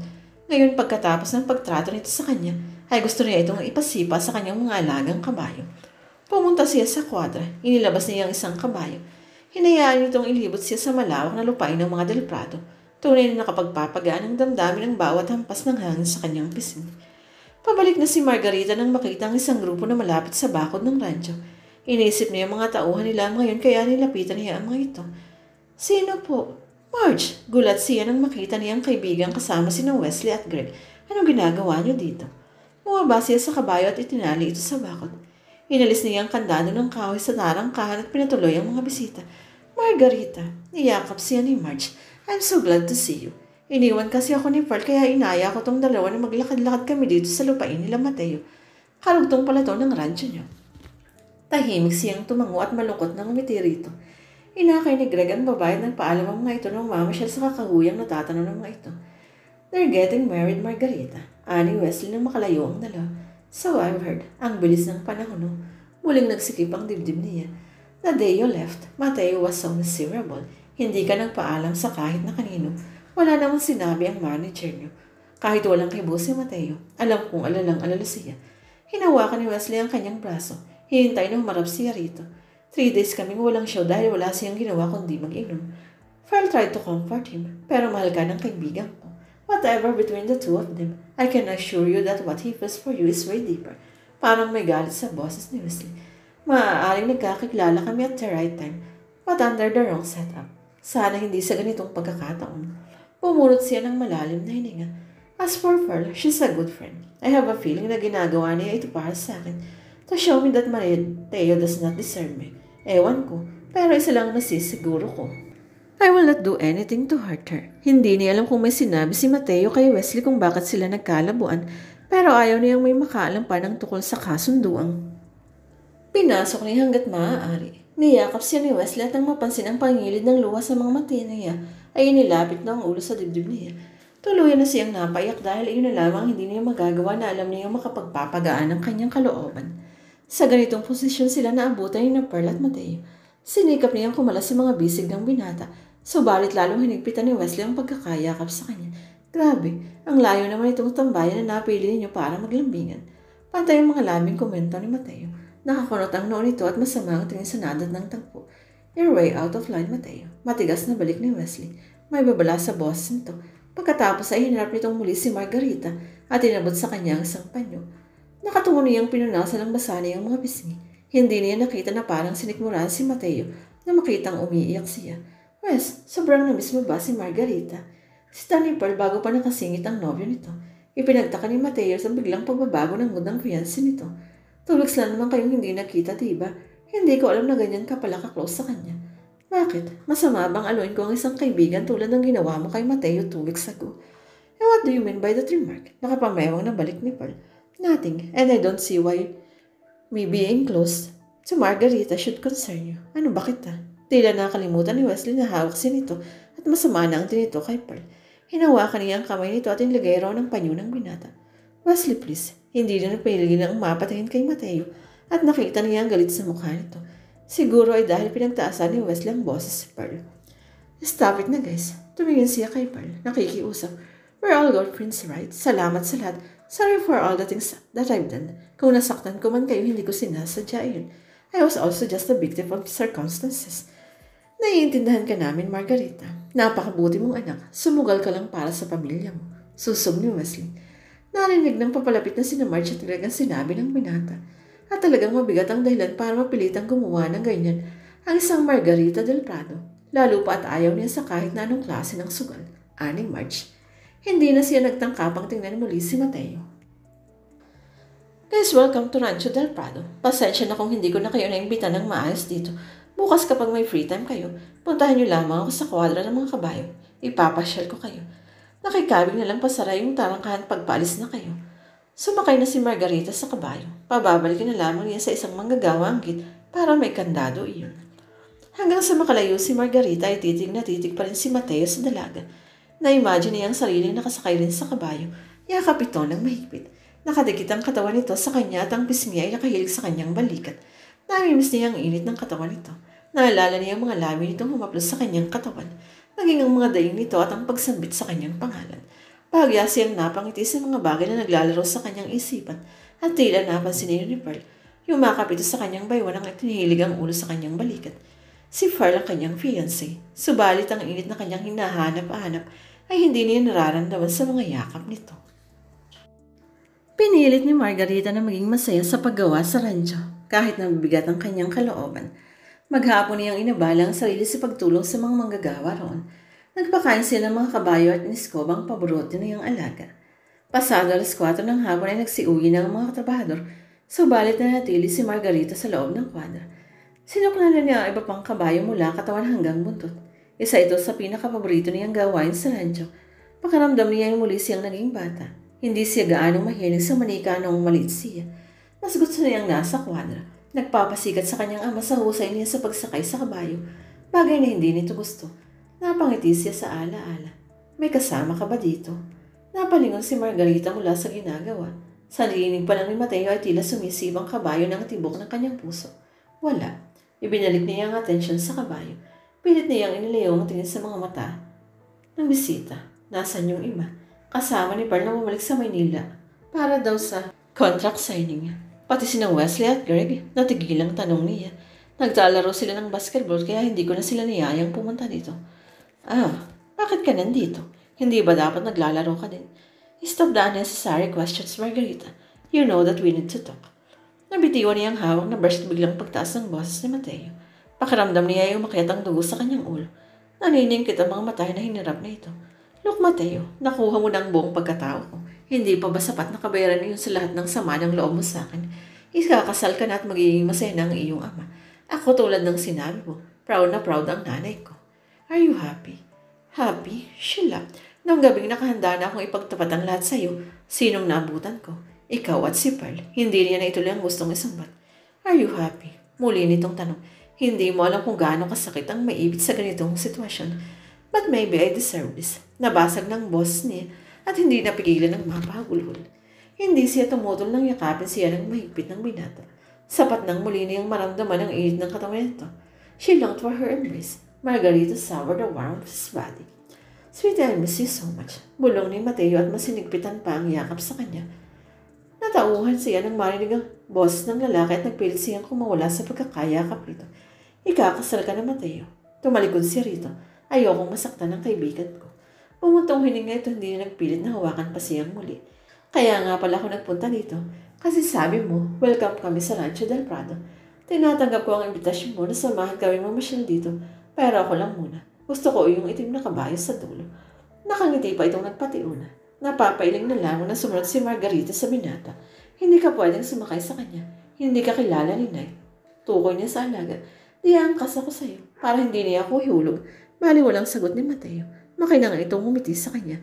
Kaya ba niyang tanggihan ang hiling nito? Inilabas ni Margarita ang paborito niyang kabayo. At inihanda ito para sa kanilang dalawa. Maya-maya pa ay nakayakap na si Mateo sa kanya. Mabilis ang takbo ng kanyang alaga, kasing bilis ng tibok ng kanyang puso. Palubog na ang araw nang marating nila ang kakahuyan. Malayo na sila sa rancho. Naririnig na nila ang lagaslas ng tubig sa ilog.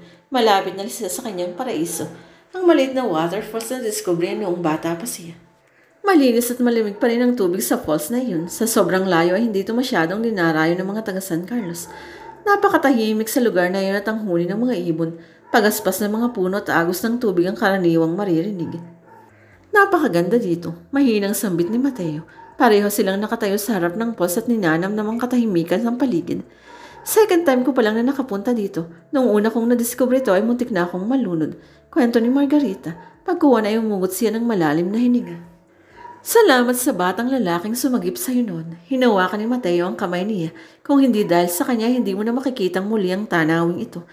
Nalaki ang mga mata niya sa narinig. Mateo, ikaw yung... Ikaw? Tinitigan niya ang mga mata nito at saka lamang niya nakita muli ang katauhan ng batang sumagip sa kanya noon. Hindi siya makapaniwala. Bigla siya nitong binuhat at sabay silang lumubog sa malalim na tubig. Kalimutan muna natin ang mga problema. Muli ay matamis itong umiti.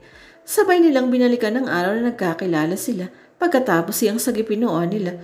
Nila Mateo na naglalaro pa silang dalawa sa falls na ito. Masaya silang naghabulan at nagtampisaw sa napakalinis na tubig. Umalingaw ng kanilang halaklak sa buong paligid. Kagat na ang dilim ng sila ay umahon. Wala na ang kabayo. Napapikit si Margarita. Nakalimutan niyang itali. Bigla kasi siyang inilusing ng Mateo sa tubig. Kaya bumalik ni Knight ng kwadra nito. Mag-isa. Pero mahihirapan silang umuwi pareho ng walang masasakyan. Masyadong malayo kung lalakaran natin pa uwi. Nanginginig ang baba ni Margarita sa sobrang lamig. Basang-basa sila pareho habang naglalakad sa mabatong kalsada. Kinabig siya ng lalaki at isiniksik sa katawan nito habang tahimik nilang binabaybay ang madilim na daan.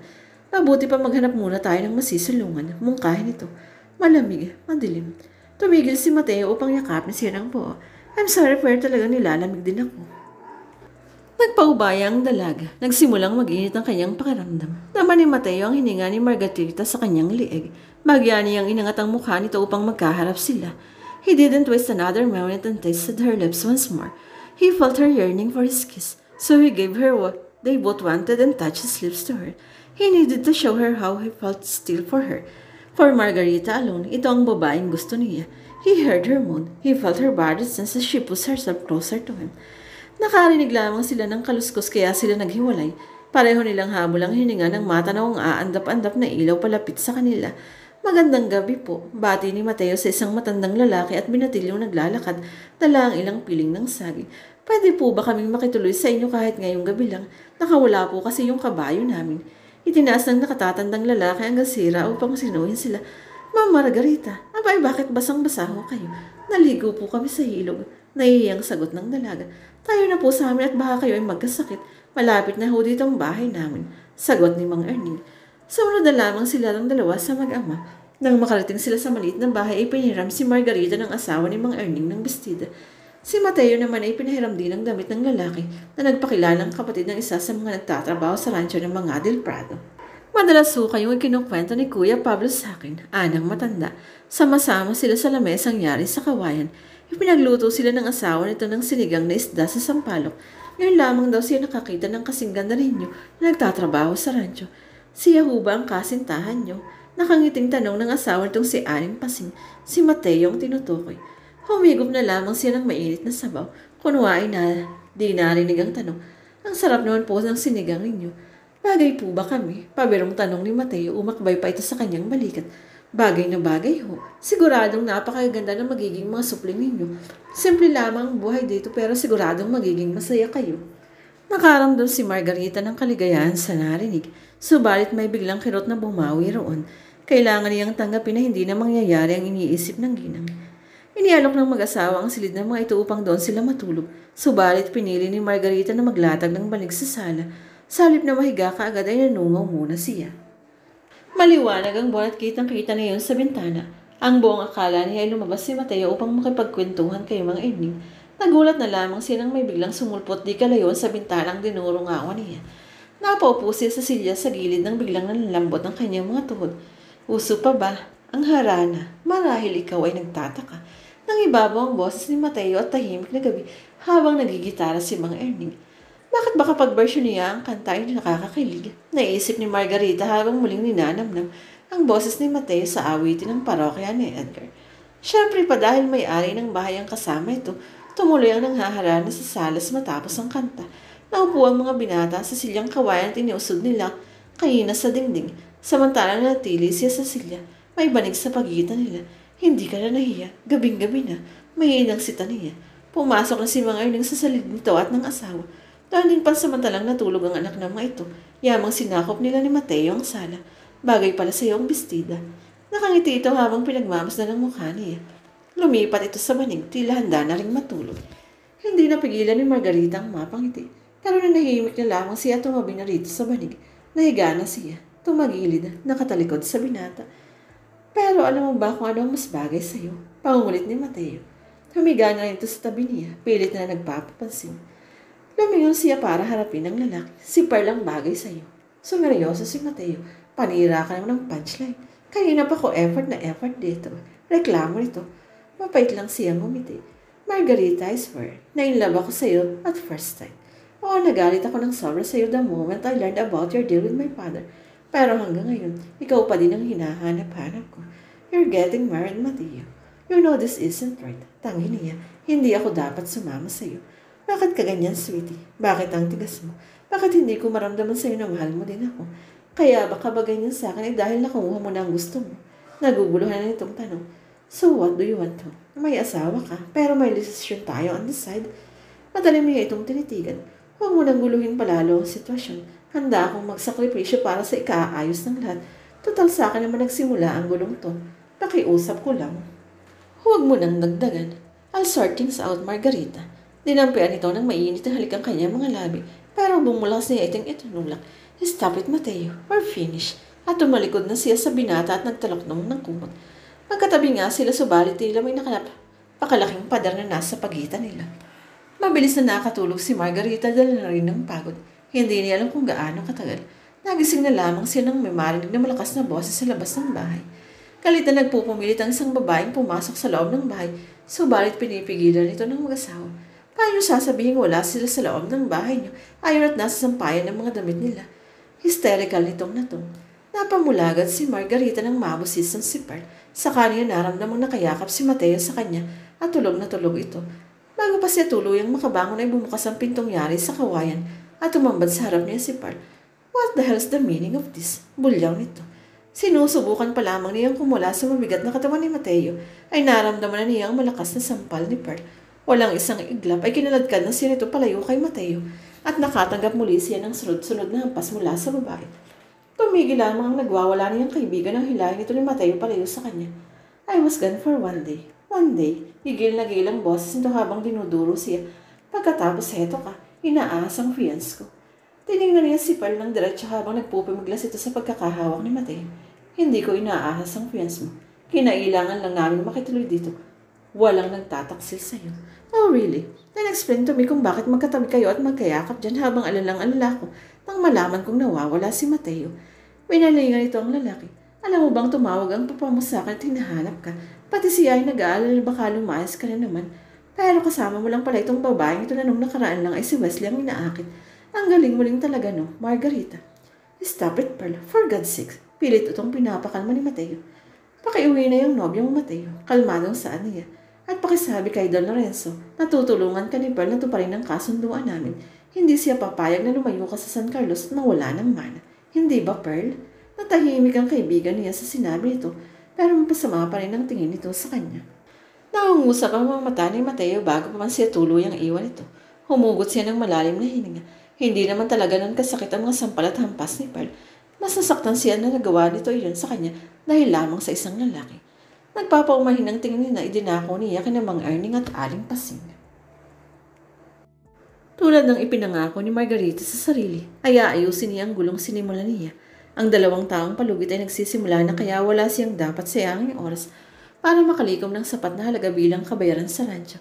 2 buwan pa lamang mula nang magkakilala sila ni Mateo, pero madami ng pagbabago ang nangyari sa buhay niya. Nakaupo ang mama niya at medyo magana na ito sa pagkain. Kumonsulta siya sa kanilang finance analyst para mabigyan siya ng projection sa kikitain ng lahat ng kanilang kabuhayan sa loob ng 2 taon. Mahusay at mapagkakatiwalaan din ang iniwang manager ng kanyang ama. At sa sipag at tiyaga ay unti-unting natutunan ni Margarita ang pasikot-sikot sa kanilang kabuhayan. Malaking tulong din ang napagbentahan niya sa condo unit na tinitirhan niya sa Maynila. Nang kampante na siyang iwan ng ina sa pangangalaga ng isang kapatid nito, ang tita Agnes niya, nagdesisyon siyang tumanggap muli ng mga proyekto. Ang 2 taong kontrata sa kanyang bagong manager ang siyang makapupuno sa halagang dapat nilang bayaran. Ilang buwan na siyang walang balita kay Mateo. Mula nang magkasagutan sila ni Perla, hindi na siya ginulo ng lalaki. Hindi niya alam kung nakasal na ba ito. Tunay na naging malamig ang kanyang Pasko at bagong taon. Ipinagdasal na lamang niya na sana ay tuluyang magkasundo na ito at si Don Lorenzo at maging maayos ang buhay nito sa piling ni Pearl. Dahil alam ng bago niyang manager ang problema niyang pinansyal, sunod-sunod ang ibinibigay nitong projects. Hindi na niya halos pinipili ang nakukuha nitong kontrata. Beauty products, salon, clothing lines, lahat na yata ay pinatus niya. Hindi nagtagal ay naging matunog ang kanyang pangalan sa internet. Pero mas namayagpag ang karir niya sa Vietnam sa tulong ng businessman na kaibigan ng dati niyang manager. May proposal pala sana sa iyo dati ang mga yan, Margarita. Kaso biglang umuwi ng Pilipinas, paliwanag ng manager niya. Kailangan nila ng ramp models doon sa resort nila hanggang Vietnamese New Year. May gagawing show doon. Ayos lang ba sa'yo? Okay lang, Tita Aba. Hindi naman siguro magtatagal iyon, sagot niya. Babalik siya ng Vietnam kung saan nagsimula ang lahat. Sa isang 4-star resort sa Cat Ba Island gaganapin ang show. Ang napakalaking swimming pool niya ay nilagyan ng ramp sa gitna, pinaka-catwalk. Nagkalat ang floating candles sa pool at ang dulo ng ramp ay ang malawak na bahagi ng poolside. Naroon ang stage at ang mga lamesa para sa mga guests. Sa first night ng show ay nakaramdam si Margarita ng kaba dahil yun ng unang business niyang magsusuot ng sexy two-piece bikini sa harap ng publiko na karamihan ay mga lalaki.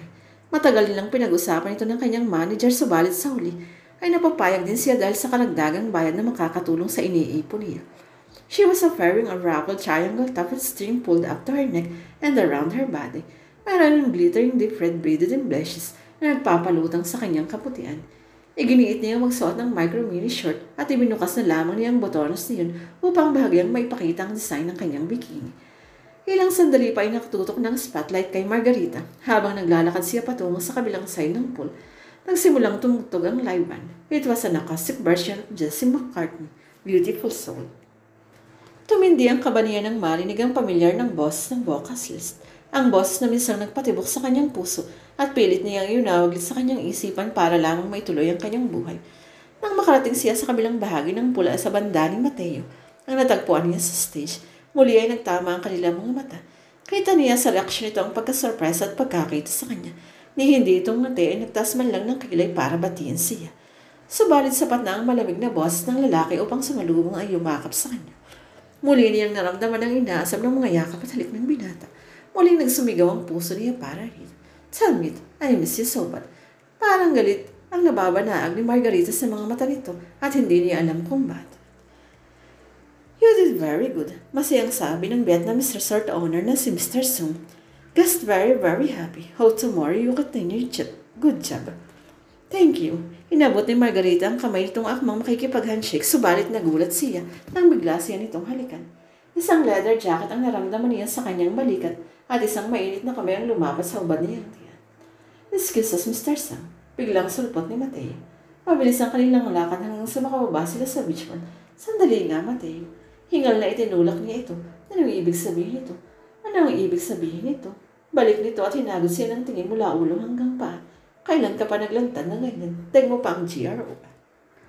Excuse me, bago mo husgahan ang lahat ng GRO sa balik kong standards mo, let me just remind you that you have no right over me.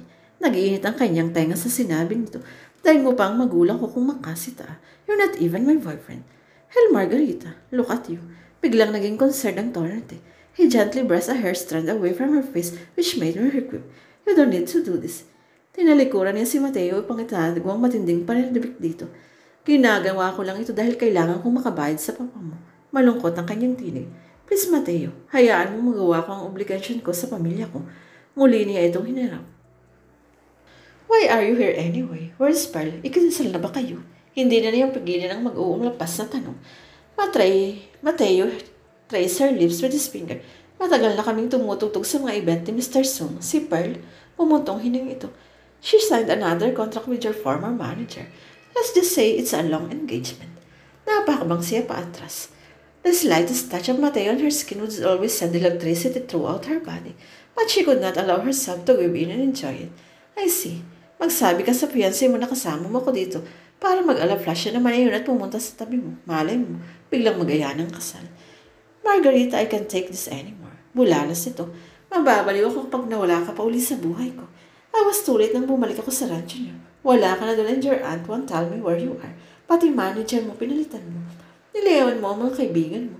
Did you do all that for first sake? I'm telling you, you didn't have to. Isa pa ayaw ni Papa kay Pearl. She doesn't want to give up her career. She always says that eventually, Papa will give in. Niyakap siya nito ng mahigpit. Please, Margarita, ayokong maipit sa relasyon ko sa kanya. Pero gusto ko rin magmatikas kay Papa. Give me a way out. Napalunok ang nabilatan. Gusto niyang haplusin ang likod nito. Pero nakikita niya hindi pa ito nagbabago. Can you hear yourself, Mateo? Bakit kailangan mo pa ako para makawala sa pinasok mong relasyon kay Pearl? Ikaw ang nag-alok sa kanya ng kasal. Why don't you be a man and own up to your own mistake? Baka yun lang hinihintay ng papa mo. Pero pasisinungalingan niya ang mga sinabi dahil hindi siyang maalis sa pagkakayakap ng lalaki. Hindi ko rin maintindihan si papa. Ayaw niya kay Pearl pero parang pinipilit pa rin niya akong magpakasal. Sinabi ko na sa'yo noon pa, Mateo. I won't do anything to hurt my friend. Ayusin mo yung relasyon ninyo. Make your papa proud. I miss you, Margarita. Day ko pang isang baliw na fan mo na may collection ng pictures mo. Kung saan ka man mag-promote. Even sa commercial sa television. Nagre-record pa ako nun para pwede kong i-play anytime. Lalong humigpit ang yakap nito. The moment I saw you walking toward me tonight, wearing a flimsy bikini, flaunting your hot body, I ache inside. I miss you too. Everything about you. Then I felt like all eyes were on you. Para kung espesyal na putahe na gusto nilang tikman. Ayaw kong nakikita nila ang katawan mo nakahantad ng ganyan. Inipon niya ang buho niyang lakas para makawala sa binata. He was drowning her with his words. What more? If he would touch her with his soft lips, mababaliw siya. You're still stubborn and childish, Mateo. But you're getting there. Palagay ko tama ang papa mo. Baka nga magkakaroon ng direksyon ng buhay mo pag nag-asawa ka at bumalik ka sa San Carlos. Tumingin siya ng diretso sa mga mata nito. We can do this, Mateo. Kaya nating ayusin ang mga buhay natin. I can't, damn it. I can't do this without you. Malungkot ang mga mata nito. Mateo, kung talagang gusto mong makawala kay Pearl, matagal mo na dapat sinabi sa kanya. The fact that you can break her heart only shows that you have feelings for her. Bakit mo sasayangin iyon? Hindi ka ba nakikinig? I don't love Pearl. I don't want her. Not the way I want you. Excuse, Mateo. You just disarm me. Hindi mo ako mahal. If you really did, noon mo pa sana ako pinaglaban. Hinawakan niya ang dalawang kamay nito. Look, I have sacrificed so much already. I've been hurt and still hurting. Pero gusto mo bang may masaktan pa? She then gently kissed his forehead, his nose, and then pressed her lips gently to his. Ipinatong niya ang jacket sa likod nito. Gusto niya man yung silin ng haligang binata, ay mas pinili niyang iwan ito at bumalik sa kanyang kwarto. Kinagabihan, nag-email siya kay Pearl, nangumusta at kunwari binalita na nakita niya sa resort ang grupo ni Mateo. Gagawa siya ng paraan upang maayos ang problema ng mga ito para matahimik na rin ang kanyang puso. After 3 days, dumating si Pearl sa Hanoi. Margarita arranged a lunch date without telling Mateo that Pearl had arrived. Mukha namang hindi apektado ang binata nang magkaharap-harap silang apat. Tila mas nagulat pa si Wesley na nakaharap si Pearl. Parang pinigilan ng lalaki na mag-walk out. Please understand before doing this. Sa tingin ko may kailangan kayong ayusin, Pearl and Mateo. Tumingin si Margarita sa dalawa. Gusto kong makatulong tulad ng pagtulong na ginawa niyo sa akin. Isa pa gusto kong magpasalamat kasi kung hindi kayo umuwi sa San Carlos para humarap kay Don Lorenzo, hindi niya ibibigay sa akin ang 2 taong palugit na ipinakiusap ko. There was a very long pause. Margarita could only hear the loud banging of her heart in her chest. Hinawakan ni Mateo ang kamay ni Pearl. Kahit inihanda ni Margarita ang kanyang sarili, hindi pa rin niya maiwasan ang kirot sa kanyang dibdib.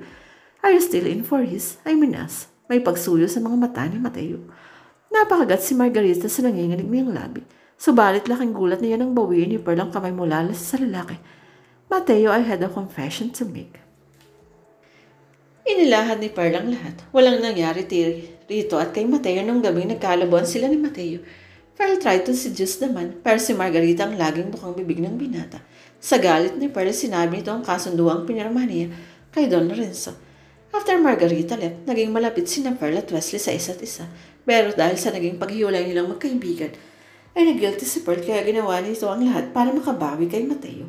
Inalagaan nito ang binata na dahil sa galit kay Margarita, ay bigla na lamang propose ng kasal sa isa sa pinakamalapit na kaibigan ni Margarita. Knowing na makakatulong ang pagpayag ko sa alok niyang kasal para mag-extend ang payment terms mo, I said yes. I thought I could start a new life with Mateo. Pero now I realize that my heart really belongs to... Tumingin si Pearl kay Wesley. Sandaling nag-usap ang mga mata ng dalawang magkatabi na malaya na lamang nilang magkayakap ng mga ito at naghahalikan. Yung umaarte ka lang nung sugurin mo kami dun sa bahay ni Mang Erning. Namimilong ang mga matang tanong ni Margarita. Pakaramdam niya ay nabunutan siya ng napakalaking tinik sa kanyang dibdib. Call that payback for hugging my Wesley. Banat ni Pearl. Inilabas ito ang dila kay Margarita. Napanganga siya. Sinampal mo ako dahil come on, sweetie. I'm sure nagselos lang yan. Gusto ko rin sapakin si Wesley nung maabutan kung magkayakap kayo. Don't remind me. Asik ni Pearl. Nagtawanan silang apat. Bagaman parang sobrang overwhelmed pa rin sa gwapang best friend ni Mateo, ay hindi pa rin makaimik. Thank you, Pearl. Naluluhang sabi ni Margarita. Pagkatapos ay binalingan niya si Mateo na nasa kanyang tabi. Thank you.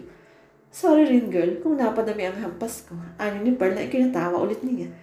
Tahimik na ginagap ni Mateo ang kamay ni Margarita sa ilalim ng mesa. Pagkawan ay tinaas ito ang cocktail glass sa kanila na naiserve sa kanila. Here's to happiness and for us good friends finding our perfect mates. Cheers! Malakas na susong nilang tatlo kasabay ng pagtataas ng kanilang mga kupeta. Buong panahong naroon sila ay halos hindi binitiwan ni Mateo ang kamay niya sa ilalim ng mesa. To celebrate the Tet Festival, the resort transferred the stage and tables at the beachside.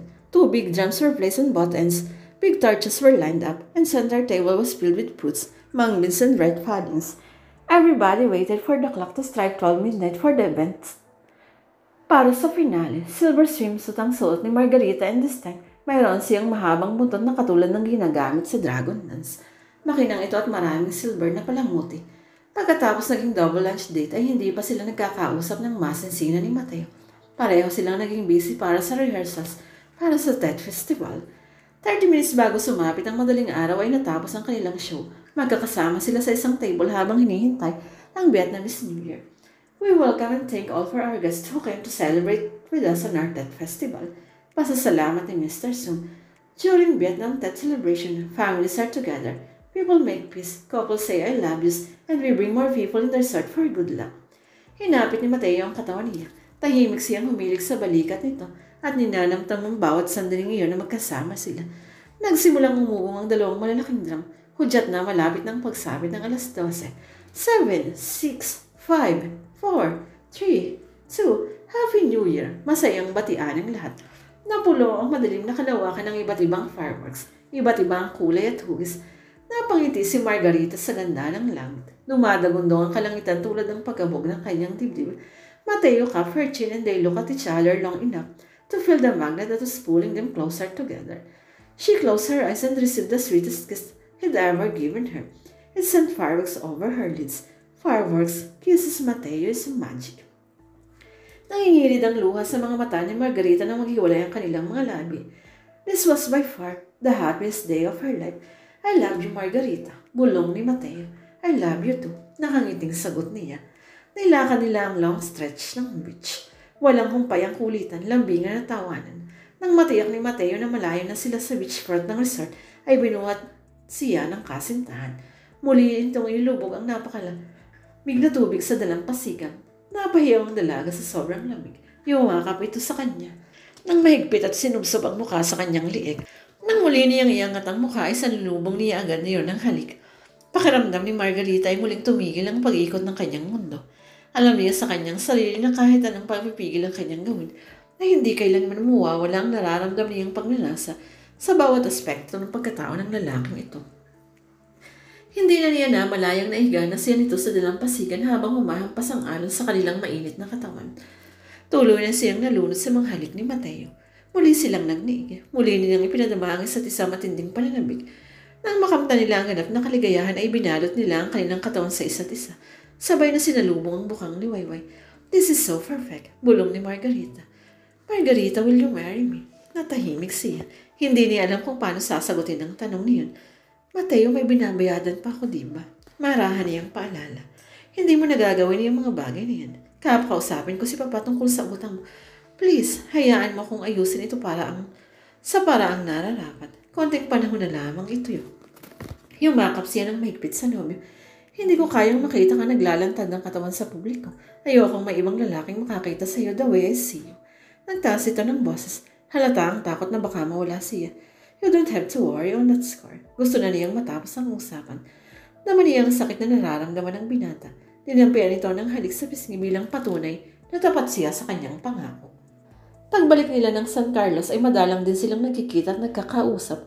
At dahil nakalinya na ang lahat ng projects ni Margarita upang puno ng 2 taong kontrata, kagad din siyang lumuwas para hanapin ang trabaho.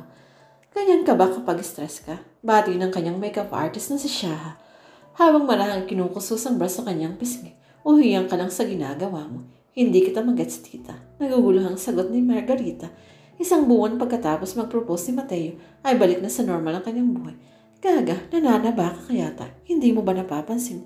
Hindi naman. Paano ba ako tataba kung kahit kalabaw na ako? Depensa niya. Naputo lang kanilang usapan na magtawag na. Ang photographers para kasi nilang shoot. 11:00 ng umaga, tirik na ang araw at isang bukid sa kanilang venue. Matataas ang talahim na kasuot siya ng Empire cut silk gown na sayad sa lupa ang haba. Kulay puti ito at sa likod niya ay may nakakabit na pakpak na wari ay sa siyang paru-paro. Anay mo Diyos siya sa kabukiran sa kanyang anyo. May 30 minuto na silang nakabilad sa ilalim ng araw. Malakas man ang ihip ng hangin ay napakasakit sa balat ng init. Maya-maya pa ay umikot ang paningin ni Margarita at hindi na niya namalaya na tuluyang nagdilim ang kanyang paningin. Nagising na lamang siya sa ospital kasama ang kanyang manager at si Mateo. You have to stop this. May galit na tinig ni Mateo. Napatingin siya sa manager niyang si Tita Ab. Mainit lang siguro. Sobrang init kanina. Hindi ko nakayanan. No, you're not going to finish the shoot and you're not completing your contract with her. Angil ng nobyo. Margarita, you're pregnant. Mahinahong tuwa ng manager. Tumingin ito sa kanila ni Mateo pagkatapos ay tahimik na lumabas ng silid. Naumid ang kanyang dila. Isang bahagi niyang natuwa dahil nagbungang pagmamahalan nilang dalawa ni Mateo. Subalit isang bahagi rin nangangambang hindi siya makakabayad kay Don Lorenzo. Screw that ng contract. Basag ni Mateo sa malalim niyang pag-isip. Tila nabasag nito ang gumugol sa kanyang isipan. Mateo, hindi kasi. Please, Margarita, bakit ba ang tigas mo? Hindi ko hahayaang mawala ang batang dinadala mo dahil sa sobrang pagtatrabaho mo. Hindi ako papayag na mawala kayong mag-ina ko. Tingin mo pipiliin ni Papa ang perang ibabayad mo kapalit ng kaligayahan ko? My father's not a monster. May hinakit na tinig dito. Alam ko yun, pero nahihiya siya. At paano siya makakabayad sa ama nito? Maniniwala ba si Don Lorenzo na ang anak talaga nito ang mahal niya at hindi niya sinamantala lamang ang kahinaan ni Mateo pagdating sa kanya? Dinampian ni Mateo ng halikang noon niya. Totoong naguguluhan siya sa mga nangyayari.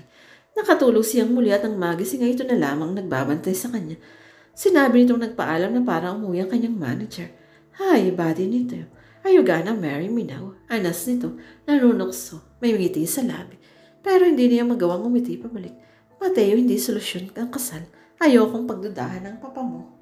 Ang pagmamahal ko sa iyo, hindi niya alam kung saan ang galing ang lakas ng loob para ipagtapat sa nobyo ang pangamba niya. Hindi ka pa rin ba sigurado sa nararamdaman mo? Hindi ka pa rin ba naniniwala? Nahanda akong, Mateo, alam mo ang damdamin ko sa iyo umpisa pa lang. Pero ayun mas ibang problema. Hindi ito kasama sa plano. Hindi kasama sa plano ang mainlove ako sa iyo. Wala sa kasunduan namin ng papa mo na magkaanak at magpakasal ako sa iyo. Ang gusto ko lang ay makabayad ako sa papa mo. Sa ganun labas na ako sa kasunduan pag tinanggap ko ang anak mong kasal. Mahirap bang intindihin niya yun? Nanginginig ang mga kamay niya. Gulong-gulong pa rin siya. Hindi na niya alam kung paano ipapaliwanag iyon sa kasintahan upang mas makuha nito ang kanyang punto. Nagsimulang umagos ang luha sa kanyang mga mata. Sweetie, what I'm trying to tell you is that my father would understand. Gusto mo katulong ko ngayon pa lang. I have my own money. Bakit hindi ka pumayag na tulungan kitang bayaran? Miss Mateo, pagbigyan mo na lang ako. Pakiusap niya. Patuloy ang paghibi niya kung umupo na sa kama ang nobyo upang yakapit niya. Siti, huwag ka nang umiyak. Hindi na kita kukulitin. Look, hindi ka ba masaya na magkakaroon na tayo ng baby? I'm very happy. Kung alam mo lang. It's just that Magagawa natin ang paraan ng lahat ng bagay basta magkasama tayo, okay? Huwag na kasing matigas ang ulo. Natatamang alo ni Mateo. Sa ngayon mas kailangan nating isipin si baby. Ilang araw matapos na yung makalabas sa ospital ay naghanda na si Margarita na pumunta sa bahay ni Don Lorenzo upang makapag-abot ng kabelan sa kanilang mga utang. Kabado siyang kumatok sa pintuan ng bahay nila Mateo at umaasang hindi ang nobyo ang bumungat sa kanya. Alam na yung hindi ito na magustuhan ang gagawin niya. Pinatuloy siya ng isang kawaksi sa mansion sa opisina ng matanda. Don Lorenzo, bati niya. O iha, masayang bati ng matanda sa kanya. Kumusta ka na? Napasyal ka? Mabuti naman po. Nagpunta po ako dito para iabot ito. Ibinigay niya ang mga cheque na 6 million pesos ang kabuang halaga. Kaunting panahon lamang po at may bibigay ko na ang kabuang bayad sa aming utang. Iha, maupo ka muna. Sumunod siya. Ang totoo niya, hindi naman natuloy ang kasal ng aking anak. Hindi pa rin siya umuwi ng matagal dito para asikasuhin ang negosyo namin. Don Lorenzo, nagmamakaawa ang tinig niya. Hindi niya alam kung ano ang kanyang sasabihin. Papa, malakas ang tawag ni Mateo buhat sa pintuan ng opisina. Kumangos ito upang daluhan. Sige, tigilan mo na si Margarita pa. Hawak nito ang kontratang pinarmanit niya at pinunit ito sa harapan nila. Tigilan mo na ang kalokohang ito. O anak, nandito ka pala. Halata ang gulat sa matanda. Mateo, kung nakinig ka lamang sa akin noon pa, ay hindi na ito aabot sa ganito. Malamang hindi din madadami si Margarita. Tatawa-tawa nitong hinarap ang anak. Yan ba ang pinagkahirapan mong hanapin dito sa opisina ko? Siyempre may kopya niya ng abogado ko. Kahit sunugin mo pa ang lahat ng kopya ang mahanap mo. Papa, humihingi ako ng tawad sa lahat ng hindi natin pagkakaunawaan. Nangangako akong tutulungan kita sa mga negosyo natin simula ngayon. Nangangako din ako na bibigyan kita ng magandang apo. Napahalaka ka ng malakas si Don Lorenzo. Oh, really now? At paano mangyayari yun? Kaya ka hiniwalayan ng Pearl dahil nakalimutan mo na yata kung paano humawak ng babae. Huwag mo nga akong lokohin, Mateo. Akala mo ba hindi ko nahahalata na may namamagitan sa babaeng iyon at sa barkada mong si Wesley? That's what I'm trying to tell you, Papa. Hindi si Pearl ang gusto ko. She's actually Wesley's girlfriend. Anyway, mabibigyan lang kita ng legal na apo kong papayag si Margarita na magpasakasal sa akin. Sinasabi mo bang? Sinasabi ko sa inyong buntis si ata ko ang ama at ayaw na niyang tanggapin ang alokong kasal dahil gusto niya munang mabayaran ng buo ang utang niya sa inyo. I'm telling you, Papa, pag nagpakahirap pa si Margarita para lang mahanap ang milyon-milyong pera at napahamak siya. Help me, God. Minalingan siya ng binata. Lumuhod ito sa kanyang harapan. Margarita, ikaw ang gusto kong makasama habang buhay. Please marry me. Sandali siyang nabingi sa kanyang paligid. Natutop niya ang mga labi. Namarin niya ang pag-iinit ng kanyang mga pisngi. There was the 9th time that this man offered to spend the rest of his life for her, and she no longer had the strength to say no. Tahimik na lamang siyang tumango at niyakap ito mula sa kanyang pagkakaupo. Nabasag ang katahimikan sa malakas na halakhak ni Don Lorenzo, kaya maang nanapatingin sila rito. Bueno, gusto lamang linawin sa inyong dalawang mga bagay-bagay. Muli itong humagikik. Margarita, anak, magtapat ka. Hindi ka ba napipilitan sa pagpapakasal sa anak ko upang makabayad lamang sa inyong pagkakautang? Hindi po, Don Lorenzo. Tumayo si Mateo sa tabi niya at kinabig siya payakap sa katawan nito. Mahal ko po ang anak niyo. Alam ko pong wala yun sa kontrata natin, pero hindi ko po sinasadyang mahalin siya. Ganun ang tunay na pag-iibig iya. Ibinaling naman ito ang atensyon sa anak. Ikaw, Mateo, totoo ba ang sinasabi mo na gusto mong pakasalan si Margarita? I've never been more serious in my life, Papa. Itinaas ito ang isa niyang kamay at dinampian ang halikang likod ng palad niya. Margarita, anak, wala akong balak na pagbayarin ka ng ganong kalaking halaga. I had a feeling na ito ang nangyayari kaya hinintay ko lang talaga kayo. Pero napakatigas mo iya. Hindi ko inaasahan. Napahihirapan mo si Mateo ng ganon. Kumuha ito ng cigar sa drawer at nagsinti. The truth is, I want you for my son pero ayokong pilitin ka. Alam kong lalo hindi ninyo magugustuhan pag ang hiningi kong kapalit ay ang fixed marriage sa pagitan ninyong dalawa. I know that my son will love you at babalik siya sa akin dito sa atin pag nakilala ka niya. Namula si Mateo. Papa, paano nyo naman? Anak, bata ka pa lamang noon ay kinuwento mo na si Margarita sa akin na may secret cash kakamo na diwata. Hindi mo siya nakilala noon. Nalaman ko na lamang nang makita ko ang batang iyan kasama si Gaston, ang kanyang papa. Ikinuwento niya sa akin na napakatigas ng ulo ni Margarita at nagawa minsang tumakas papunta sa gubat mag-isa. Muli itong napahalakak. Bagay na bagay nga kayo, parehong matigas ang ulo. Lalong namula si Mateo. Stop it, Papa. You've had your luck. Now please tell my wife to be to rest at tigilan ang pagtatrabaho. Hindi ko pa ba yun nasabi? Pagmamaang-maangan ng Don. Masaya at maingay na nagbangayan ang mag-ama. Nagmayabang si Mateo nang madako ang usapan sa pagdadalang tao niya. Nag-init muli ang mga pisngi ni Margarita, pero nagawa na niyang umiti kay Don Lorenzo. Hindi siya makapaniwala. Ang deal na naging dahilan ng pagkakahiwalay nila ng lalaking minamahal ay siya ring naging daan upang magkasama silang muli. What she thought she was the worst deal she had made turned out to be the perfect deal after all.